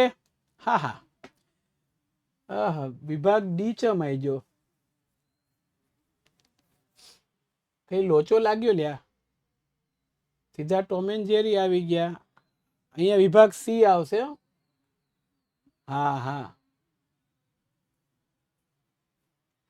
બ્રેક. છોટા ભીમ આવવું જોઈએ. પ્રોબ્લેમ આવ્યો છે. ભીમ નથી આવ્યો એટલે અહીંયા વિભાગ આવશે સી. સી ની અંદર આપેલા પ્રશ્નો કેટલા હશે? 9. એમાંથી કોઈ પણ કેટલા લખવાના? 6. પ્રશ્નનો ક્રમાંક કયો આવશે? 38 થી 46. દરેકના ગુણ કેટલા? 3. નકશો આવશે નહીં એટલે કેટલા માર્ક્સ થશે? 18. Okay. Bheem is not coming this time. Okay. Tom and Jerry પહેલા આવી ગઈ છે. ઓકે. થોડો નાનકડો બ્રેક લઈ લેશું અને બ્રેક પછી આપણે આગળનું કામ કરીશું. ઓકે. નાનકડા બ્રેક પછી હું જો કે ટીવીની સામે જ છું, અહીંયા જ છું, એટલે જરા ખાસ બધા ધ્યાન રાખવું. આમ તેમ કોઈએ કરવું નહીં. ઓકે. ટેલિવિઝનની સામે જ હું બેઠેલો છું. 5 મિનિટ્સ બ્રેક. ઓકે.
નમસ્કાર વિદ્યાર્થી મિત્રો, ફરીથી પાછા આપણે આવી ગયા છીએ આપણા સરસ મજાના કામની અંદર.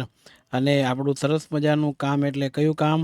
અને એ કામ આપણું સરસ મજાનું કયું કામ છે? હા હા, બધાને ખબર છે, પેપર સોલ્યુશન. ઓકે, આવી ગયા છીએ બધા?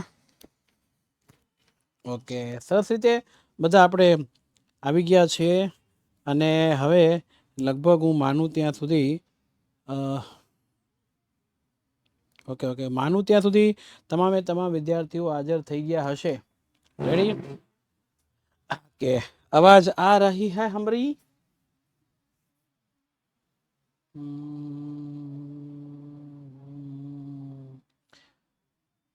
મને એકલી જાણીને કાને છેડી રે, હવે કહી દઉં યશોદાના કાનમાં, હવે કહી દઉં યશોદાના કાનમાં.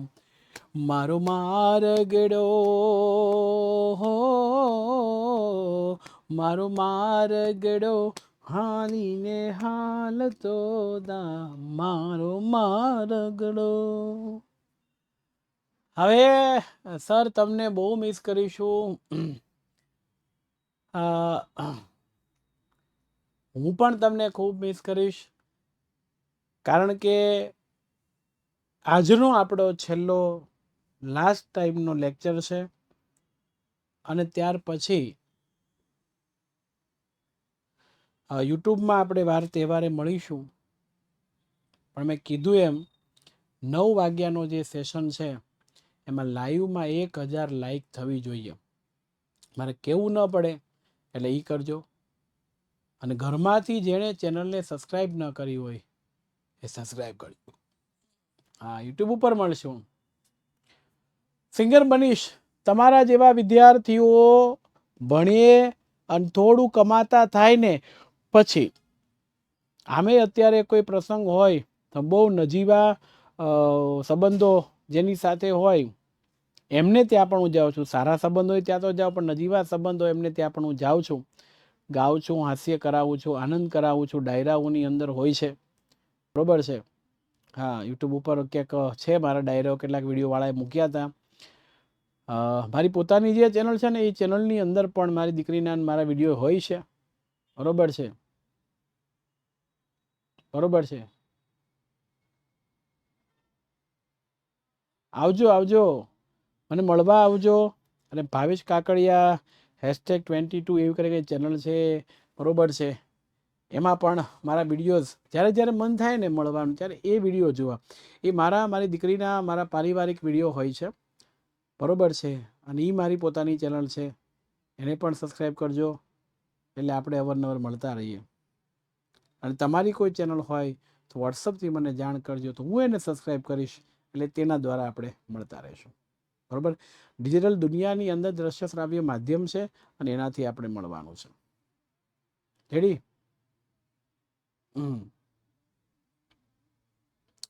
છે આ દુનિયામાં કોઈક ને કોઈક માણસે ક્યારેક ને ક્યારેક એકબીજાથી અલગ થવાનું હોય છે. અને આ એકબીજાથી જે અલગ થવાનું છે ને એ પરિસ્થિતિ કઈ જુદી છે સાહેબ.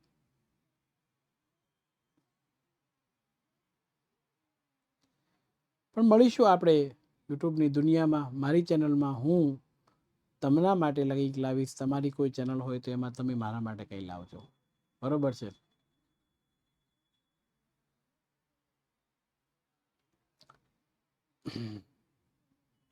બધાની કોમેન્ટ હું વાંચું છું, પણ મનમાં ને મનમાં હું મૂંઝાયા કરું છું કે શું કહો છો મુજને, કે મને શું ગમે છે, મને ત્યાં ગમે ત્યાં હરું છું કરું છું. એટલે આ મુદ્દો છે. ચાલો ફ્રેન્ડ્સ, ટોમ એન્ડ જેરી આજે ભીમભાઈ છે ક્યાંક જતા રહ્યા છે, બરોબર છે. ચાલો, 3 માર્ક્સના પ્રશ્ન છે. સ્તંભ લેખો પરની કલા વિશે ચર્ચા કરો. તો સ્તંભ લેખોમાં મૌર્ય શાસક સમ્રાટ અશોક છે એને ધર્મનો પ્રચાર કરવા માટે ધર્માજ્ઞાઓ કોતરેલા શિલાલેખોનો ઉત્તમ નમૂનો છે સ્તંભ. શિલા એટલે થાય પથ્થર. પથ્થર આમ લખાય કે પથ્થર આમ લખાય ખબર નથી, પણ પથ્થર લખે. એમાંથી સ્તંભ એટલે મોટા મોટા થાંભલા બનાવવામાં આવે છે અને એ એક જ પથ્થરમાંથી સળંગ હોય છે. બરોબર છે. અને બ્રાહ્મી લિપિની અંદર કોતરાયેલા સ્તંભ લેખોમાં ચૂનાના કે રેતાળ પથ્થરમાંથી બન્યા છે અને એટલી ચળકાટ આપવામાં આવે કે જાણે એમ થાય કે ધાતુમાંથી બનાવ્યો હોય ને તે હેડી. અને સ્તંભો મધ્ય ભાગ સપાટ રાખવામાં આવતા જેથી એના લેખને કોતરી શકાય. મધ્ય ભાગને સપાટ રાખે એટલે કંઈ લખવું હોય તો કોતરણી કામ કરી શકાય. અને આવા સ્તંભો કયા કયા વિસ્તારમાં છે આપણને પૂછાય તો આ વિસ્તારની અંદર આવા સ્તંભો આવેલા છે. અંબાલા છે, મેરઠ, અલ્હાબાદ, સારનાથ, લોરિયાપા છે, નંદનગઢ છે, સાંચી છે, કાંચી, પટના, બુદ્ધ ગયાના વગેરે સ્થળોની અંદર સ્તંભો મુખ્ય છે. આ સ્તંભોનું શ્રેય ઉપર, શ્રેય એટલે ઉપરના ભાગે એ ચાર મુખી એકબીજાને પીઠ અટકાવી પેલા ચાર સિંહોની આકૃતિ છે અને એમાં ધર્મચક્ર પ્રવર્તમાન સર્વપ્રથમ સ્થળ. હાથી, ઘોડા, બળદની આકૃતિઓ પણ એની અંદર છે અને 24 આરાવાળા જે ધર્મચક્ર છે, આપણા રાષ્ટ્રધ્વજની અંદર જેને સ્થાન આપ્યું છે ધર્મચક્ર, ધર્મનું વિજય અપાવતું હોવાથી એ પણ છે. બરોબર છે. ઉત્કૃષ્ટ એટલે વિકાસની વાત થાય છે. બહુ સારામાં સારી પરિસ્થિતિ એના માટે શબ્દ વાપર્યો છે. એક પ્રાચીન નગર તરીકે કટપ્પા નહીં, હડપ્પા ની ચર્ચા કરવાની છે. ઓકે. આ ખૂબ આઈએમપી પ્રશ્ન છે. બરોબર છે. ફેરવેલ ગયા ને એના પાછળના વર્ષોએ કરેલું, પણ ફેરવેલમાં કેવું થાય છે, જે વિદ્યાર્થીઓ આપણી પાસે ભણે છે આપણા સુધી પહોંચી નથી શકતા. અમદાવાદ ગુજરાતનું સેન્ટર પડે એટલે ત્યાં રાખ્યું તો એ આપણને પહોંચી નથી શકતા અને બીજા જે વિદ્યાર્થીઓ છે એ ખાલી ખોટા આવીને ડિસ્ટર્બ કરે છે. એટલે અમે આપના સુધી મળીએ એના કરતાં તમે અમારા સુધી સ્ટુડિયો ઉપર આવો. મોસ્ટ વેલકમ અને ખૂબ આનંદ આવશે, ખૂબ મજા આવશે એ વસ્તુ છે. ચાલો. 1921ના સમયની અંદર સર જ્હોન માર્શલ ને કર્નલ મેકેના નેતૃત્વ હેઠળ એટલે આગેવાની હેઠળ દયારામ સહાની નામના ભારતીય પુરાતત્વવિદ છે, એમણે મોન્ટેગોમરી જિલ્લામાં હડપ્પા પાસે ખોદકામ કર્યું અને આ ખોદકામ કરી અને હડપ્પીય સંસ્કૃતિ છે એની ઉજાગર કરી અને અવશેષો હડપ્પા પાસેથી મળ્યા હોવાથી અને હડપ્પીય સંસ્કૃતિ કહેવાય છે. એમાં પાષાણ અને તાંબાના ઓજારો, અન્ય ચીજ વસ્તુ મળી છે, તેથી અને તામ્ર પાષાણ યુગની સંસ્કૃતિ કહેવાય છે. અને હડપ્પીય સંસ્કૃતિના અવશેષોનું આયોજન પૂર્વકની છે. અહીંથી મળેલા મોટા કોઠારો નોંધપાત્ર છે. હડપ્પીય સંસ્કૃતિ છે એના લોકો અલંકારોને, હું સુરતથી ભણાવું છું ભાઈ, સુરતથી શોખીન છે ને પુરાવતા અહીંયા મળી રહ્યા છે એટલે ગણાવી શકાય. હાય અગત્યનો પ્રશ્ન, વેદો કેટલા છે ને કયા કયા આપણને પૂછાય તો આપણને ખબર જ છે વેદો કેટલા છે, 4 છે. બરોબર છે. ઋગ્વેદ, યજુર્વેદ, સામવેદ, અર્થવેદ, આ કેટલા વેદો છે, 4 વેદો છે. એટલે આપણને આપવું છે.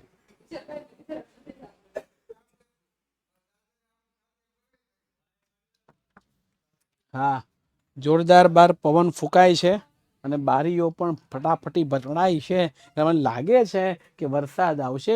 આવરે વરસાદ દેબરિયો પરસાદ, ઉના ઉના પીઝા ને ટોમેટા કેચપ. હે ને? હા. ઋગ્વેદ, યજુર્વેદ, સામવેદ, અથર્વવેદ.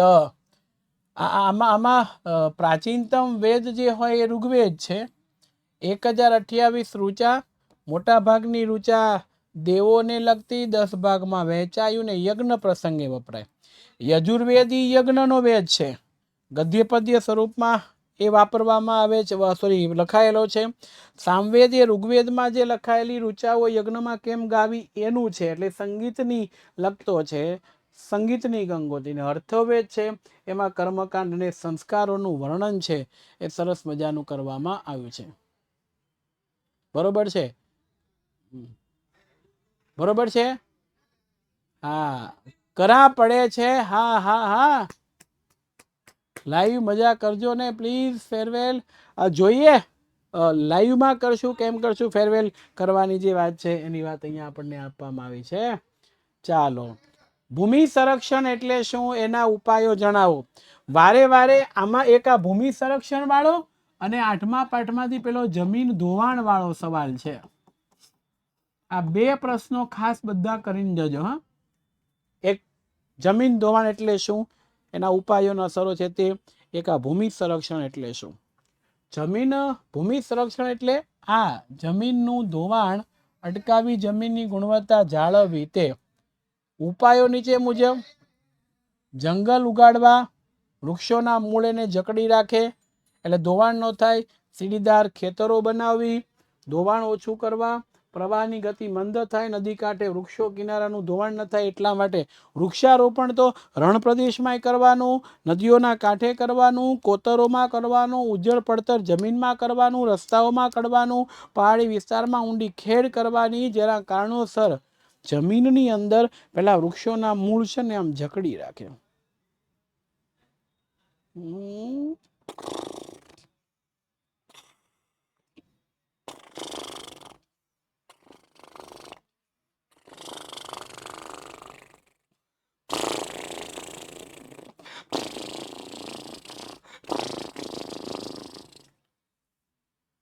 ગમે એટલો વરસાદ પડે, પૂર આવે, જમીનનું ધોવાણ ન થાય. બરોબર, આવું કરવું જોઈએ.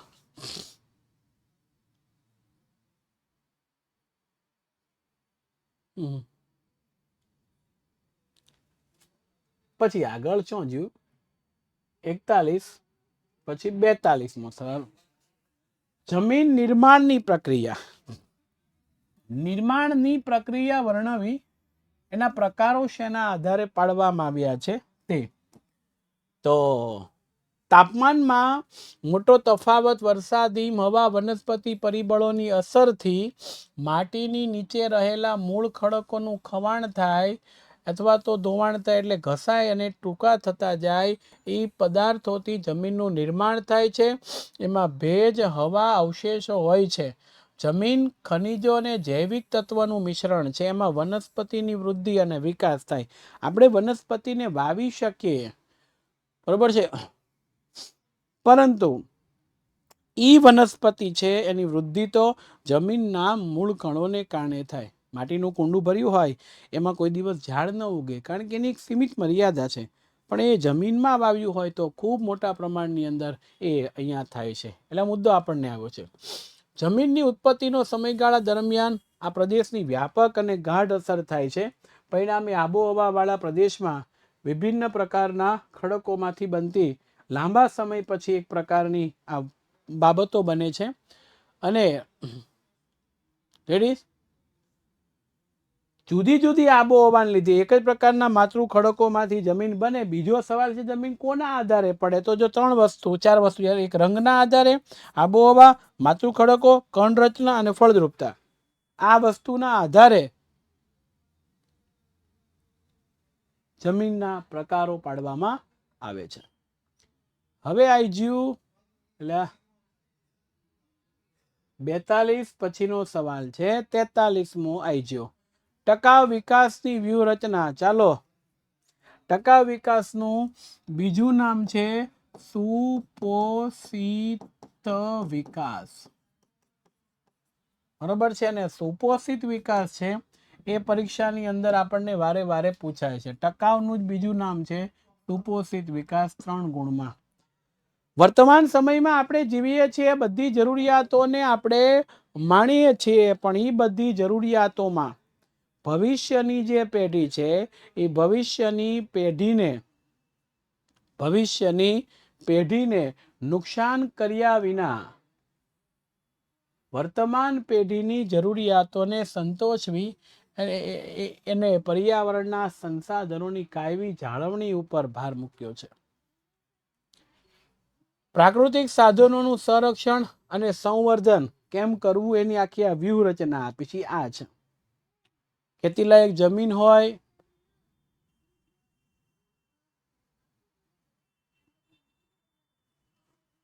બોર્ડની એક્ઝામ પહેલા બતાવજો કે ક્યાં ક્યાં સરસ મજાના પ્રશ્નો આવે છે યુટ્યુબ ઉપર, એટલે જ હું લાઈવ થાઉં છું. ઘણા વિદ્યાર્થી મિત્રો એવા હોય છે કે ફી ભરી શકતા નથી, એટલે માત્ર સરકારી શાળામાં ભણતો ગામડાનો શિક્ષક, સરકારની શાળામાં ભણાવતા શિક્ષકો ખાસ કરીને એકવાર અભ્યાસ ચલાવીને પછી જતા રહીને ગામડામાં વિદ્યાર્થી ભણતા હોય, ઘરમાં એકાદો એન્ડ્રોઈડ ફોન હોય, નાનું એવું નેટનું કનેક્શન લીધું હોય, અને એ વિદ્યાર્થીને અમે મદદરૂપ થઈએ એટલે જ યુટ્યુબ ખાસ ચલાવીએ છીએ, અને એને મદદરૂપ થઈએ એટલે બરોબર. એટલે યુટ્યુબના સેશન આપણા બધા જોજો, તમને મજા આવશે. રેડી? માય ડિયર ફ્રેન્ડ, 2,000 વિદ્યાર્થીઓએ આપણી એપ્લિકેશન જોઈન કરી હોય, 200, 300, 400 વિદ્યાર્થીઓ રોજના એપ્લિકેશનમાં ભણતા હોય, 10મામાં 1200, 1500 વિદ્યાર્થીઓ લાઈવ આવતા હોય, અને હજાર લાઈક નથી થતી, અમારે માંગવી પડે છે, એ થોડુંક મને દુઃખ થાય છે. એટલે પ્લીઝ આ એક ધ્યાન રાખજો, બરોબર છે? મારા વિડીયોમાં ખાસ બધા ચાલો. તો અહીંયા આ પ્રાકૃતિક સાધન છે ટકાઉ વિકાસ, એની વાત અહીંયા આપણને કરી છે, અને એ પર્યાવરણની સમતુલા જળવાઈ રહીને એના માટેનો પ્રયત્ન આપણે ખાસ કરવાનો છે. એટલે 43મો સવાલ આપણો છે. ત્યાર પછી ગ્રાહક શોષણના કારણો. 4 કારણો ગ્રાહક શોષણના છે, તમને બધાને ખબર છે કે નથી? 4 કારણો ગ્રાહક શોષણના છે. આ સવાલનો જવાબ લખો એટલે પહેલા મુખ્ય મુદ્દો જે આવતો હોય ને એ મુખ્ય મુદ્દો લખવાનો. જો 18મા ચેપ્ટરમાંથી ખાસ આ મુદ્દાવાળા સવાલો છે, બરોબર? 17મામાં છે, તો એમાં મુખ્ય મુદ્દો પહેલા લખવાનો અને પછી એની અંદર મુદ્દા પાડીને લખાણ કરવાનું. આમ કરવાથી શું થશે મિત્રો?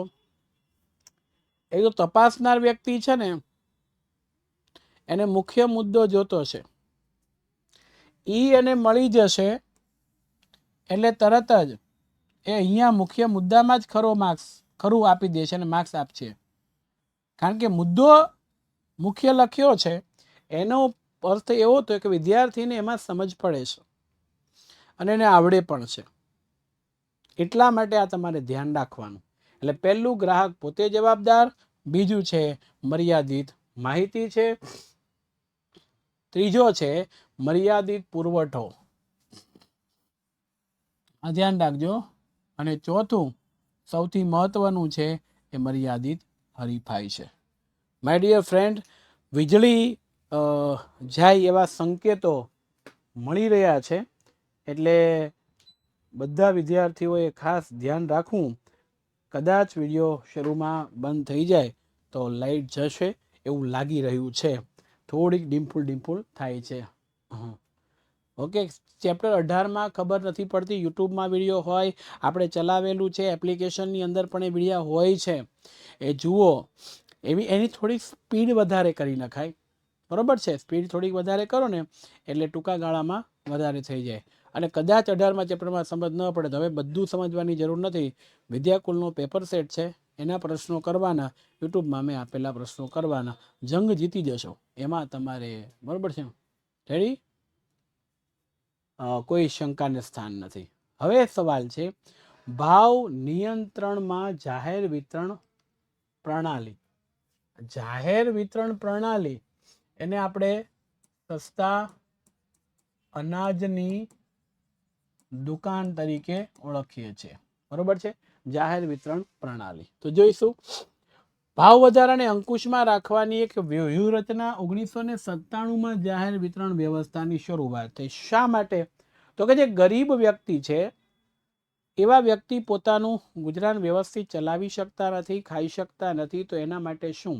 તો એના માટે બસ સરકારે વિચાર્યું કે સસ્તા ભાવથી અનાજ આપીએ એટલે એનું જીવન ધોરણ છે વ્યવસ્થિત રીતે સુધરી શકે અને ખાઈ શકે.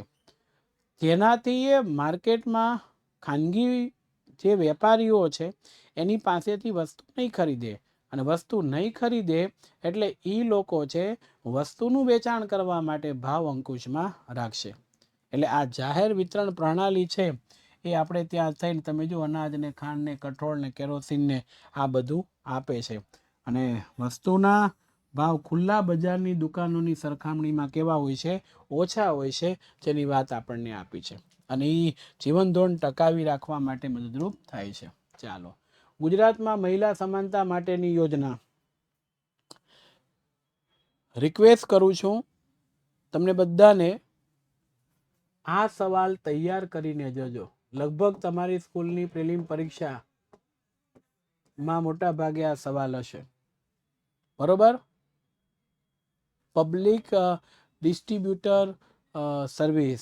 ઇન્વર્ટર નથી ભાઈ. ઇન્વર્ટર હોય ને તો આટલું બધું ઇન્વર્ટર ઉપાડે નહીં. બરોબર છે? ઇન્વર્ટર જે છે એ આટલું બધું ઉપાડી ન શકે. એટલે ખાસ જરા ધ્યાન રાખવું. કારણ કે એક સાથે 4 સ્ટુડિયો, કેટલા બધા એસી, 4ના 4 એસી, ઓડિયો વિઝ્યુઅલ, કેટલું બધું ટીવી ઉપર, અહીંયા કોમ્પ્યુટર હોય, આ અમારી સ્ક્રીન હોય, બરોબર, ઘણું બધું છે. એટલે આ સવાલ કર્યા વગર કોઈ વિદ્યાર્થી એક્ઝામ રૂમની અંદર પ્રવેશ કરે નહીં. બરોબર છે? રેડી? હા, વાંચેલું યાદ નથી રહેતું. નાની નાની શોર્ટકટ બનાવો એની વાત છે. હું વિચારું છું કે આવતીકાલે હસ્તી દીદી છે એને યુટ્યુબ ઉપર હું લઈને આવું. બરોબર છે? આજે થોડુંક આ સેશન પતે એટલે એની સાથે હું વાત કરી લઉં. એ ફ્રી હોય તો કાલે આપણે મળીએ, જેના કારણોસર તમારા નાના નાના પ્રશ્નો છે ને એ સોલ્વ થઈ જાય. જે વિદ્યાર્થીઓ ઇંગ્લિશ મીડિયમના છે એને કહી દઉં, ગુજરાત બોર્ડમાં હિન્દી, અંગ્રેજી, ગુજરાતી, એવરીથિંગ બીજી ભાષા છે એ પણ આવે છે. અને એનો સિલેબસ ખાલી ભાષાંતર જ અલગ અલગ હોય. સિલેબસ તો એનો જ. હું જે સવાલ આપું છું, ઇંગ્લિશ મીડિયમના વિદ્યાર્થીઓએ સવાલ ગોતવાના, મેળવી લેવાના અને તૈયાર કરવાના. બરોબર છે? પેપર એક સરખું જ છે. બરોબર છે? એટલે આ છે. એટલે આ જરા ખાસ ધ્યાન અહીંયા લાવવાના છે. મને જરાક વોટ્સઅપની અંદર તમે મને મેસેજ કરી દેજો, ભાઈ હસી દીદી છે 100માંથી 100 માર્ક્સ લઈ આવ્યા છે તો એને લાવો, અમારે થોડા પ્રશ્નો એમને પૂછવા છે. આવું લખીને મને મોકલજો બધા, એટલે મને યાદ રહેશે. હું બધું ભૂલી જઈશ, કામ જ એટલા બધા છે ને મારી પાસે. એટલે આ સવાલ ખૂબ અગત્યનો અને ખૂબ આઈએમપી છે, એટલે તૈયાર કરીને જવાનો છે. હવે વિભાગ ડી આપણી સામે આવે છે. એનું ઓરિજિનલ આપણા ટોમ એન્ડ જેરી ભાઈ આપણી સાથે આવી ગયા છે. બરોબર ને ભાઈ?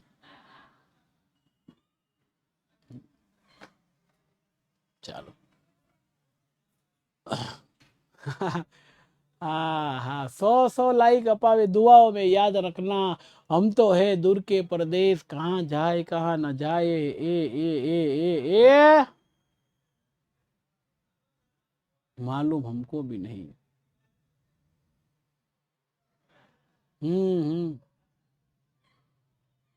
વોઇસ ક્યાંથી? આ બાર હવે કંઈક કરી રહ્યા છે. હવે શું કરે છે એ મને ખબર નથી. હા હા, કોણ આટલું બધું બૂમ બરાડા કરે છે?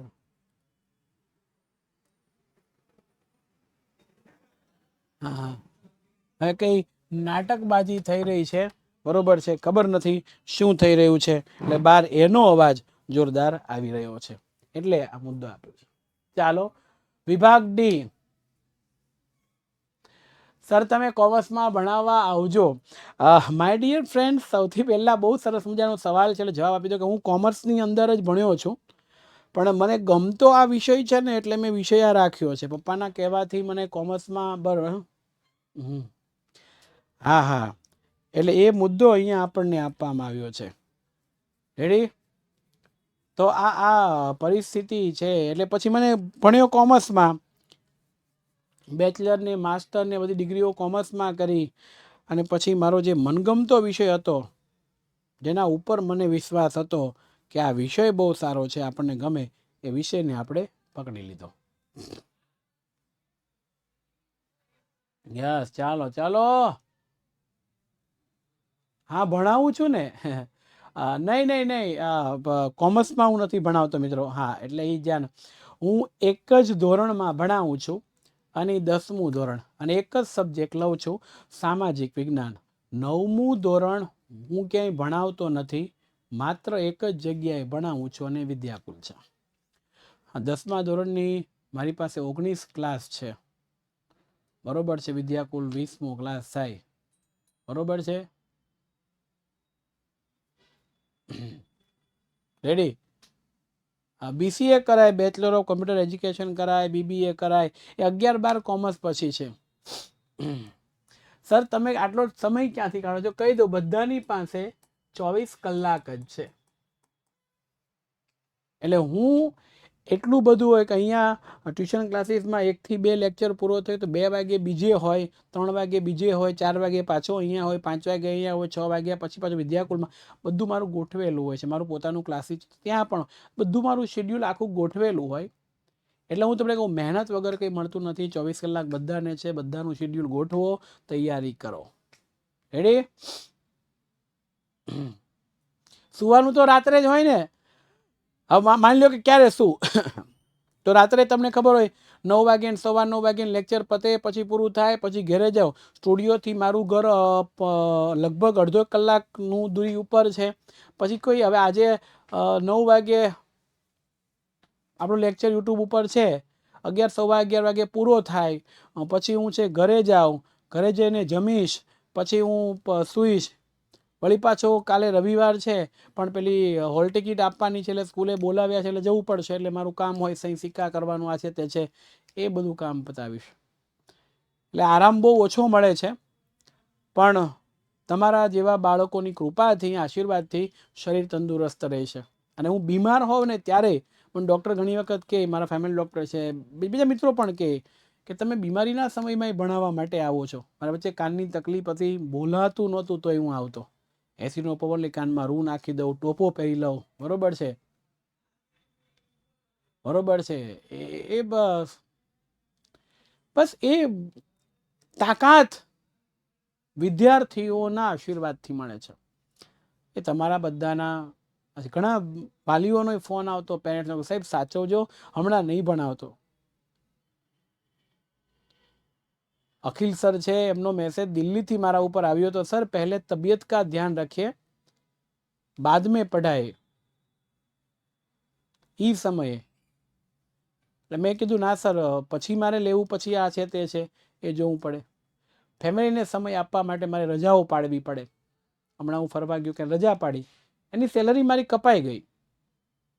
તો એક દુઃખ પણ હોય અને એક સુખ પણ હોય. ફેમિલીને ટાઈમ આપવો પડે.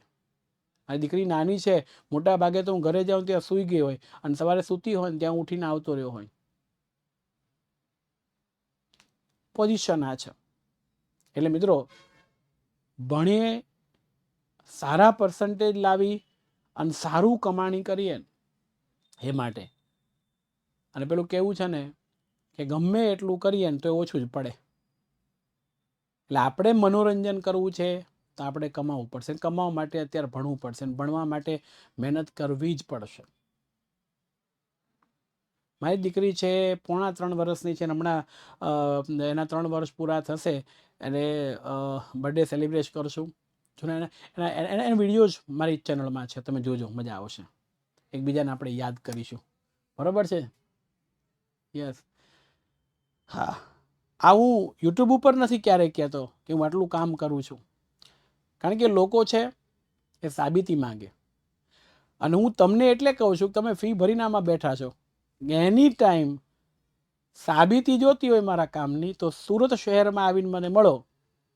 4 ટ્યુશન ક્લાસીસ, 1 સ્કૂલ, વિદ્યાકુલ, મારું પોતાનું ક્લાસીસ, અને પાછી હોમબેચોવાળા ઊભા હોય. આ ઓળખીતાને લઈને આવે, સાહેબ આટલું જ કરાવવું પડશે, આને તો આમ કરો.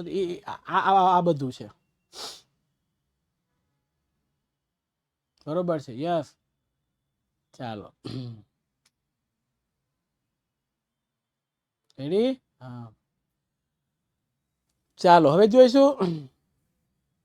કેરલાથી આવી ગયો, કેરલાથી આવી ગયો. ચાલો, વિભાગ ડી ના સવાલોની ચર્ચા કરવા. પ્રાચીન ભારતનું વાસ્તુશાસ્ત્ર અહીંયા શરૂઆતની અંદર એક પ્રશ્ન હતો કે વાસ્તુશાસ્ત્રના પ્રણેતા તો આ બ્રહ્માજી, નારદજી, બૃહસ્પતિ, ભૃગુજી, વશિષ્ઠજી, વિશ્વકર્માજી એમણે વાસ્તુશાસ્ત્રના પ્રણેતા ગણાય છે. તો એમાં ક્યાં અશ્વશાળા રાખવી, ક્યાં મંદિરો રાખવા, ક્યાં મહેલો રાખવા ઇત્યાદિ વગેરેની રચના કેમ કરવી એ એમણે જણાવ્યું. અને વરામિહિરે બૃહદ સંહિતામાં વાસ્તુશાસ્ત્રનો ઉલ્લેખ કર્યો છે. પણ જૂની પુરાણી પદ્ધતિમાં પેલું કહેવાય ને કે પરિવર્તન એ સંસારનો નિયમ છે. વર્ષો પહેલા લખાયું એમાં 15મી સદી, અત્યારે 21મી સદી ચાલે, 15મી સદીની અંદર મેવાડ રાજસ્થાનનું શહેર, એના રાજા નામ રાણા કુંભા, અને રાણા કુંભાએ વાસ્તુશાસ્ત્રના ગ્રંથમાં સુધારા કર્યા. આ બધું છે ને જ્યારે ગ્રંથ લખાયો ત્યારે હતું. પછી એને સુધારા કરી અને આ બધી વસ્તુઓ આમાં લીધી કે ભાઈ એની અંદર ઘર મકાનને પસંદગી કેમ કરવી, આકારો, કદ, રચના કેમ કરવું, શયનખંડ, ભોજનખંડ, દેવ મંદિરો ક્યાં રાખવા તે. અને આ વાસ્તુકલાનો એક શ્રેષ્ઠ નમૂનો એ બિહારના સારનાથમાં આવેલો 128 ફૂટ ઊંચો સ્તંભ છે. એના ઉપરથી આપણને ખ્યાલ આવે કે વાસ્તુકલા જે છે એ આ મહત્વનું પરિસ્થિતિ છે. બરોબર. એટલે અહીંયા આ મુદ્દો ખાસ ને અગત્યનો સવાલ ખાસ ધ્યાન રાખજો. એક પ્રયોગાત્મક વિજ્ઞાન તરીકે રસાયણ, આને ફેરવીને પૂછે તો રસાયણ શાસ્ત્ર ક્યાં, તો કે નાલંદા વિદ્યાપીઠથી એનો સરસ મજાનો ઉદ્ભવ થયો. એ ઉદ્ભવ કોણે કર્યો તો બૌદ્ધ આચાર્ય નાગાર્જુન છે એમના તરફથી અહીં શરૂઆત થઈ. તો તમને એવી રીતના પૂછી શકાય, એક તો રસાયણ વિદ્યાપીઠમાં નાલંદા છે એના ઉપરથી, અને એવું પૂછી શકાય પ્રયોગાત્મક વિજ્ઞાન તરીકે રસાયણ શાસ્ત્ર. બીજું એવું પૂછાય કે બૌદ્ધ આચાર્ય નાગાર્જુન સાથે સંકળાયેલી વિદ્યા. તો એ બૌદ્ધ આચાર્ય સાથે રસાયણ શાસ્ત્ર સંકળાયેલું છે. હવે એણે જ સૌથી પહેલા એવું કીધું નાગાર્જુને, અને 2 ગ્રંથ એણે લખ્યા હતા, એક રસ રત્નાકર અને બીજો છે આરોગ્ય મંજરી. રસ રત્નાકર ને આરોગ્ય મંજરી 2 એમના ગ્રંથો છે જે રસાયણ શાસ્ત્રમાં વાપરવાની એને સૌથી પહેલા ભલામણ કરી, પારાની ભસ્મ કરી અને એનો ઉપયોગ કરી શકાય તે. એમણે નાલંદા વિદ્યાપીઠમાં આ રસાયણો હોય ને ખૂબ ગરમ કરવા પડે, પછી એનો ઉપયોગ થાય. એક રસાયણ બીજા રસાયણ મેળવવું પડે, એનો આકાર સ્વરૂપમાં ફેરફાર કરવો પડે. એટલે ભઠ્ઠીઓ હતી, બરોબર, જેનાથી તાપ આપી શકાય. બરોબર છે. હા, રસાયણ શાસ્ત્રના ગ્રંથમાં મુખ્ય રસ, ઉપરસ એમ 10 પ્રકારના વિષ એટલે ઝેર અને અન્ય ક્ષાર ધાતુઓની ભસ્મનું વર્ણન છે. આ વસ્તુ યાદ રાખજો. ધાતુમાંથી બનાવેલી ભગવાન બુદ્ધની મૂર્તિ એ રસાયણમાંથી દસ્યમાન થાય. 7.5 ફૂટ ઊંચી, 1 ટન વજન ધરાવતી તામ્ર મૂર્તિ સાલારગંજમાંથી મળી છે. 18 ફૂટ ઊંચી ભગવાન બુદ્ધની પ્રતિમા નાલંદા વિદ્યાપીઠમાંથી, 7 ટન વજન ધરાવતી 24 ફૂટ ઊંચો ચંદ્રગુપ્ત દ્વિતીય બનાવેલો વિજય સ્તંભ, જેને આપણે લોહ સ્તંભ કહીએ છીએ. કેમ? એમાં રસાયણોનો ઉપયોગ કર્યો એટલે ધાતુઓને પીગાળી બીજી ધાતુઓ સાથે મિશ્રણ કર્યા એટલે ટાઢ પડ્યો, તડકો પડ્યો, વરસાદ પડ્યો, પણ એને કાટ ચડ્યો નહીં. રેડી?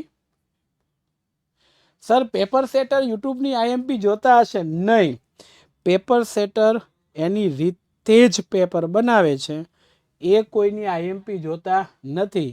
પણ અમે આઈએમપી આપીએ એમાંથી પૂછી શકાય એવી પરિસ્થિતિ અમે ચોક્કસ ઊભી કરી દઈએ છીએ એમના માટે. ભારતની ખેતી ઉપર વૈશ્વિકીકરણની અસરો. આ હકીકતે વૈશ્વિકીકરણ છે એ આપણને આપ્યું છે તો આપણા મગજમાં એક એવો પ્રશ્ન ઉદ્ભવ, ભાઈ વૈશ્વિકીકરણ તો એ ચેપ્ટર નંબર ચેપ્ટર નંબર 16 માંથી છે, પણ આ પ્રશ્ન છે એ ચેપ્ટર નંબર કેટલાનો છે? 10 નો છે. ઓકે, દુનિયાની વસ્તુ છે એ આપણે ત્યાં આપણી વસ્તુ દુનિયામાં વેચાવા મળી. આ કૃષિ ઉત્પાદનો પરદેશમાંથી આવતા આપણે હરીફાઈમાં ઉતર્યા. હરીફાઈ થાય ને એટલે ગુણવત્તામાં સુધારો થાય. ઇજારાશાહી હોય તો ગુણવત્તામાં સુધારો થતો નથી. એક ઉત્પાદક એક વેપારીઓ તેને ખબર હોય કે આ ગ્રાહક મારા સિવાય ક્યાંય જવાનો નથી, મારા સિવાય નથી જવાનો, એટલે આપણે ગમે એવું આપે ચાલે. હા મારી છોકરીના બર્થડેમાં બોલાવીશ ને, પણ વસ્તુ એ છે મારી છોકરીનો બર્થડે બહુ ધામધૂમથી ઉજવતો નથી, હું ખોટો ખર્ચો બી એની પાછળ કરતો નથી. બર્થડે એટલે મારી દ્રષ્ટિએ જિંદગીનું 1 વર્ષ ઓછું થવું. બરોબર છે? હા એટલે ઉજવું છું, પણ એટલો બધો ધામધૂમ બધા જે ખોટા એ નહીં. બરોબર, પણ કે કામની વસ્તુ કરીને ઉજવું છું. કોઈ ગરીબોને મદદ કરીને, બ્લડ ડોનેટ કરીને, કંઈક એવી વસ્તુ કરી અને આ કામ કરું છું. બરોબર છે? એટલે વગર બર્થડે જ્યારે સુરત આવો, મારા ઘરે આવવું હોય મોસ્ટ વેલકમ, મને ફોન કરજો. વિદ્યાકુલમાં આવવું હોય મોસ્ટ વેલકમ, મને ફોન કરજો કે હું આવવાનું છે આ સમયે, આપણે મળીશું. કારણ કે મારું શેડ્યુલ લગભગ અહીંયા જે શિક્ષકો કામ કરે બધાથી ખૂબ પેક હોય છે, બધાથી અલગ અને ખૂબ પેક હોય છે, એટલે માંડ સમય કાઢીને હું આમાં રહું છું.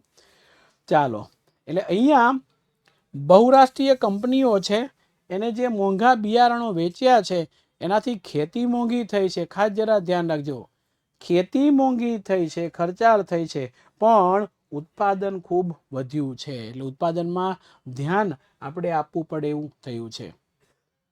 મનરેગા યોજના અગાઉ પણ આવી ગઈ છે.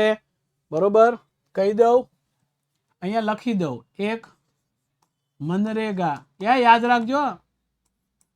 બીજું ગ્રામોદયથી ભારત ઉદય. ત્રીજું માં અન્નપૂર્ણા યોજના. આ 3 છે એ સૌથી અગત્યની છે. આવે કે ન આવે આખો સવાલ પોવર્ટી એલિવિએશન પ્રોગ્રામનો તમને ન આવડે તો આટલું કરીને જવાનું છે. રેડી? રેડી? તો એ ખાસ જરા ધ્યાન રાખવાનું છે. અને ગરીબી નિવારણની વ્યૂહરચના છે.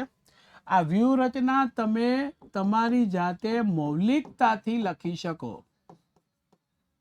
આમાં મુખ્ય કોઈ મુદ્દો કે એ નથી, બરાબર, પણ 4 વસ્તુને મેં ભેગી કરીને લખ્યું છે. પહેલું, ધનિક ગરીબ વર્ગ ઉપર કરવેરા નાખવાના છે. ગરીબો ઉપર નહીં, ધનિક અને મધ્યમ વર્ગીય પરિવાર ઉપર. ધનિક વર્ગ દ્વારા ઉપયોગમાં લેવાતી મોજશોખ ભોગવિલાસની સુખ સગવડના ઉત્પાદનમાં ઊંચા દરે કરવેરા નાખવા. અને જે ગરીબોની રોજિંદી વપરાશની વસ્તુ છે એને અગ્રિમતા આપવી. જાહેર વિતરણ વ્યવસ્થા છે એના દ્વારા વિકાસ થાય એ માટેના પ્રયત્ન સરકાર તરફથી કરવામાં આવ્યા છે. પછી આ બધા કાયદાઓ ગામડાની અંદર ઘડ્યા, જેનાથી ગ્રામ્ય વિસ્તારની અંદર ખેતી સાથે સંકળાયેલો વર્ગ છે એને લાભ થયેલો. બીજો મુદ્દો ખેતીને આપવામાં આવ્યો છે. ક્યાં? તો કે ગ્રામ્ય વિસ્તારમાં. પહેલા મુદ્દામાં શું હતું? ધનિક અને મધ્યમ વર્ગના લોકો ઉપર કરવેરા છે એ નાખવામાં આવે છે, એના અનુસંધાન. આમાં ખેતીને મહત્વ આપવામાં આવ્યું છે. તે આ મુદ્દામાં શું કીધું? તો કે ગ્રામ્ય વિસ્તારની અંદર, જો ટૂંકું ને ટચ કહી દો યાદ રહી, ગ્રામ્ય વિસ્તારની અંદર રહેતા લોકો શહેરમાં આવે છે. કેમ? તો કે ગ્રામ્ય વિસ્તારમાં પૂરતા પ્રમાણમાં સુવિધા નથી મળતી. એટલે તો ગ્રામ્ય વિસ્તારમાં તમામ પ્રકારની સુવિધા અને સગવડો મળે એ માટે સરકારે પ્રયત્ન કરવાના છે. બરોબર, તો ખેતીમાં એને સિવાયમાં રોજગારી મળે તો એ શહેર તરફ ન આવશે. અન્ન સુરક્ષા કાર્યક્રમ તરીકે મા અન્નપૂર્ણા યોજના, ચેપ્ટર નંબર કેટલામો છે? 21 છે. એની અંદર આપણને આપ્યો છે મા અન્નપૂર્ણા યોજના. આમાં શરૂઆતમાં 2 રૂપિયા કિલો ઘઉં, 3 રૂપિયા કિલો ચોખા વાળું લખી લેવાનું. હા, અને પછી નવું ગર્ભવતી મહિલાઓને 6000ની સહાય. રાજ્ય સરકારે લાભાર્થીને ભોજન અનાજ બદલે ભથ્થું આપે. આ કાયદા હેઠળ અત્યોદય અને ગરીબી રેખા નીચે જીવતા કુટુંબને દર માસે ખાંડને આયોડાઇઝ મીઠું કેરોસીન મળે છે.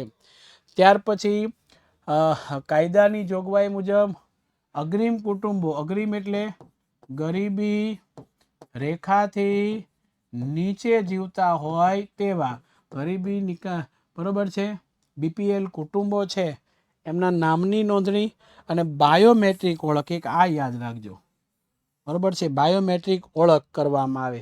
પહેલાં કેવું હતું, તમે નહોતા, હું નાનો હતો એ વખતે રેશન કાર્ડ લઈને જઈએ એટલે એમાં લખી દે અને એના લાલ ચોપડામાં દુકાનદાર લખી દે ને આપણને આપી દે. ઘણીવાર એવું થાય કે આપણે લેવા ન ગયા હોય, સમય જતો રહ્યો એટલે એની જાતે લાલ ચોપડામાં લખી નાખે આ લઈ ગયા છે, અને ભ્રષ્ટાચાર થતો. હવે તો તમે જો પેલો અંગૂઠો આવી ગયો બાયોમેટ્રિક, બરોબર છે. તો એ મુદ્દો આપણને આપવામાં આવ્યો છે. આ રાઈટ ટુ ફૂડ એનો કાયદો છે.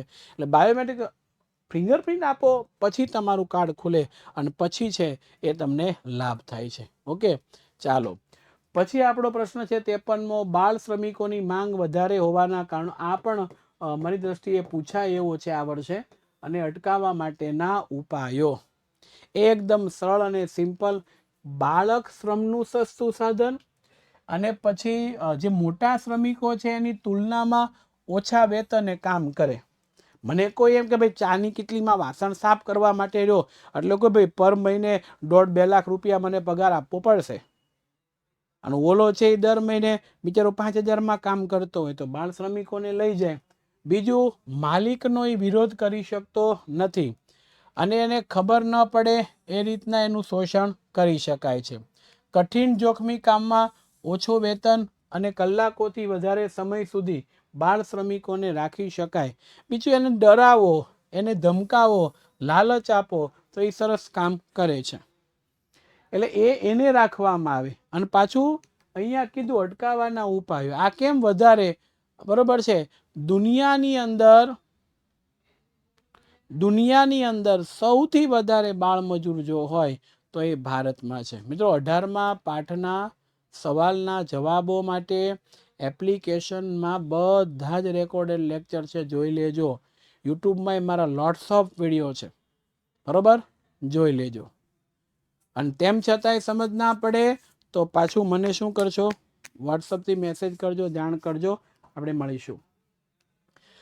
હવે અહીંયા 14થી ઓછી ઉંમરની વ્યક્તિ કોઈ હોય તો એને બાળ મજૂર કહેવાય. એને જોખમવાળી નોકરીએ રાખવામાં આવે નહીં.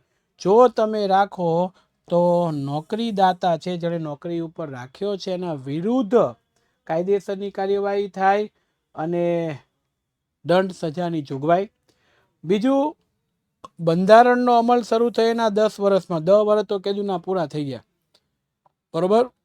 તો અત્યારે નક્કી છે કે 14 વર્ષથી ઉંમર સુધીના બધા જ બાળકોને મફત ને ફરજિયાત શિક્ષણ, રાઇટ ટુ એજ્યુકેશન એટલે જ લઈ આવ્યા. નજીકમાં સરકારી શાળામાં મફત ભણે પ્રાથમિક શિક્ષણ, એ ન હોય તો પ્રાઇવેટ કોઈ પણ શાળાની અંદર એ મફતની અંદર ભણે એવા પ્રકારની પરિસ્થિતિ શરૂ કરવી. શોષણથી બચવા માટે બાળકોને સુરક્ષા, ભૌતિક અને સુખાકારીથી વંચિત ન રહે એ ખાસ ધ્યાન રાખવું. પેઇડ વર્ઝનના બાળકો વોટ્સઅપના ગ્રુપમાં જોઈન છે, એની અંદર મારો નંબર હોય છે. એમાં રેડી, લો ક્વોલિટી હોય તો હાઈ ક્વોલિટી કરો, હાઈ હોય તો લો કરો. ઓકે, એટલે બ્લર આવતું નથી. હવે કમ્પ્લીટ રેડી આવે છે બધાને? ઓહો હો હો હો હો, ના નથી આવતું. ઓકે, બ્લર આવે છે તો થોડુંક આપણે એનું આમ તેમ હું કરાવી દઉં. એક જ મિનિટ, બ્લર આવે છે એટલે આ જરા ખાસ ધ્યાન રાખશો. તો હમણાં એનો ઉપાય આવી જશે. બ્લર આવે છે એનો ઉપાય હમણાં જ થઈ જશે. Don't worry, B happy. Blur આવે છે એમનો ઉપાય આપણે અત્યારે કરીશું. Don't worry, B happy. Okay, હવે ક્લિયર કટ તમારી સામે આવી જાય એટલે કોમેન્ટ બોક્સની અંદર ઓકે લખજો. ચાલો ચાલો, બ્લર આવતું હશે, સ્વાભાવિક છે. ઓકે, સરસ મજાના નકશાઓ છે એ તમારી સામે આવી ગયા છે અને એ નકશાઓનું આપણે પુનરાવર્તન કરવાનું છે.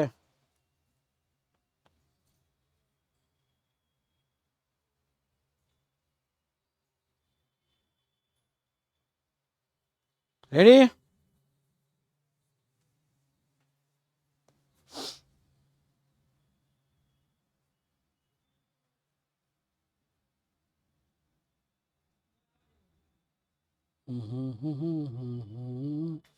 ચલો ચલે મિતવા, ચલો ચલે મિતવા, જલ્દી જલ્દી.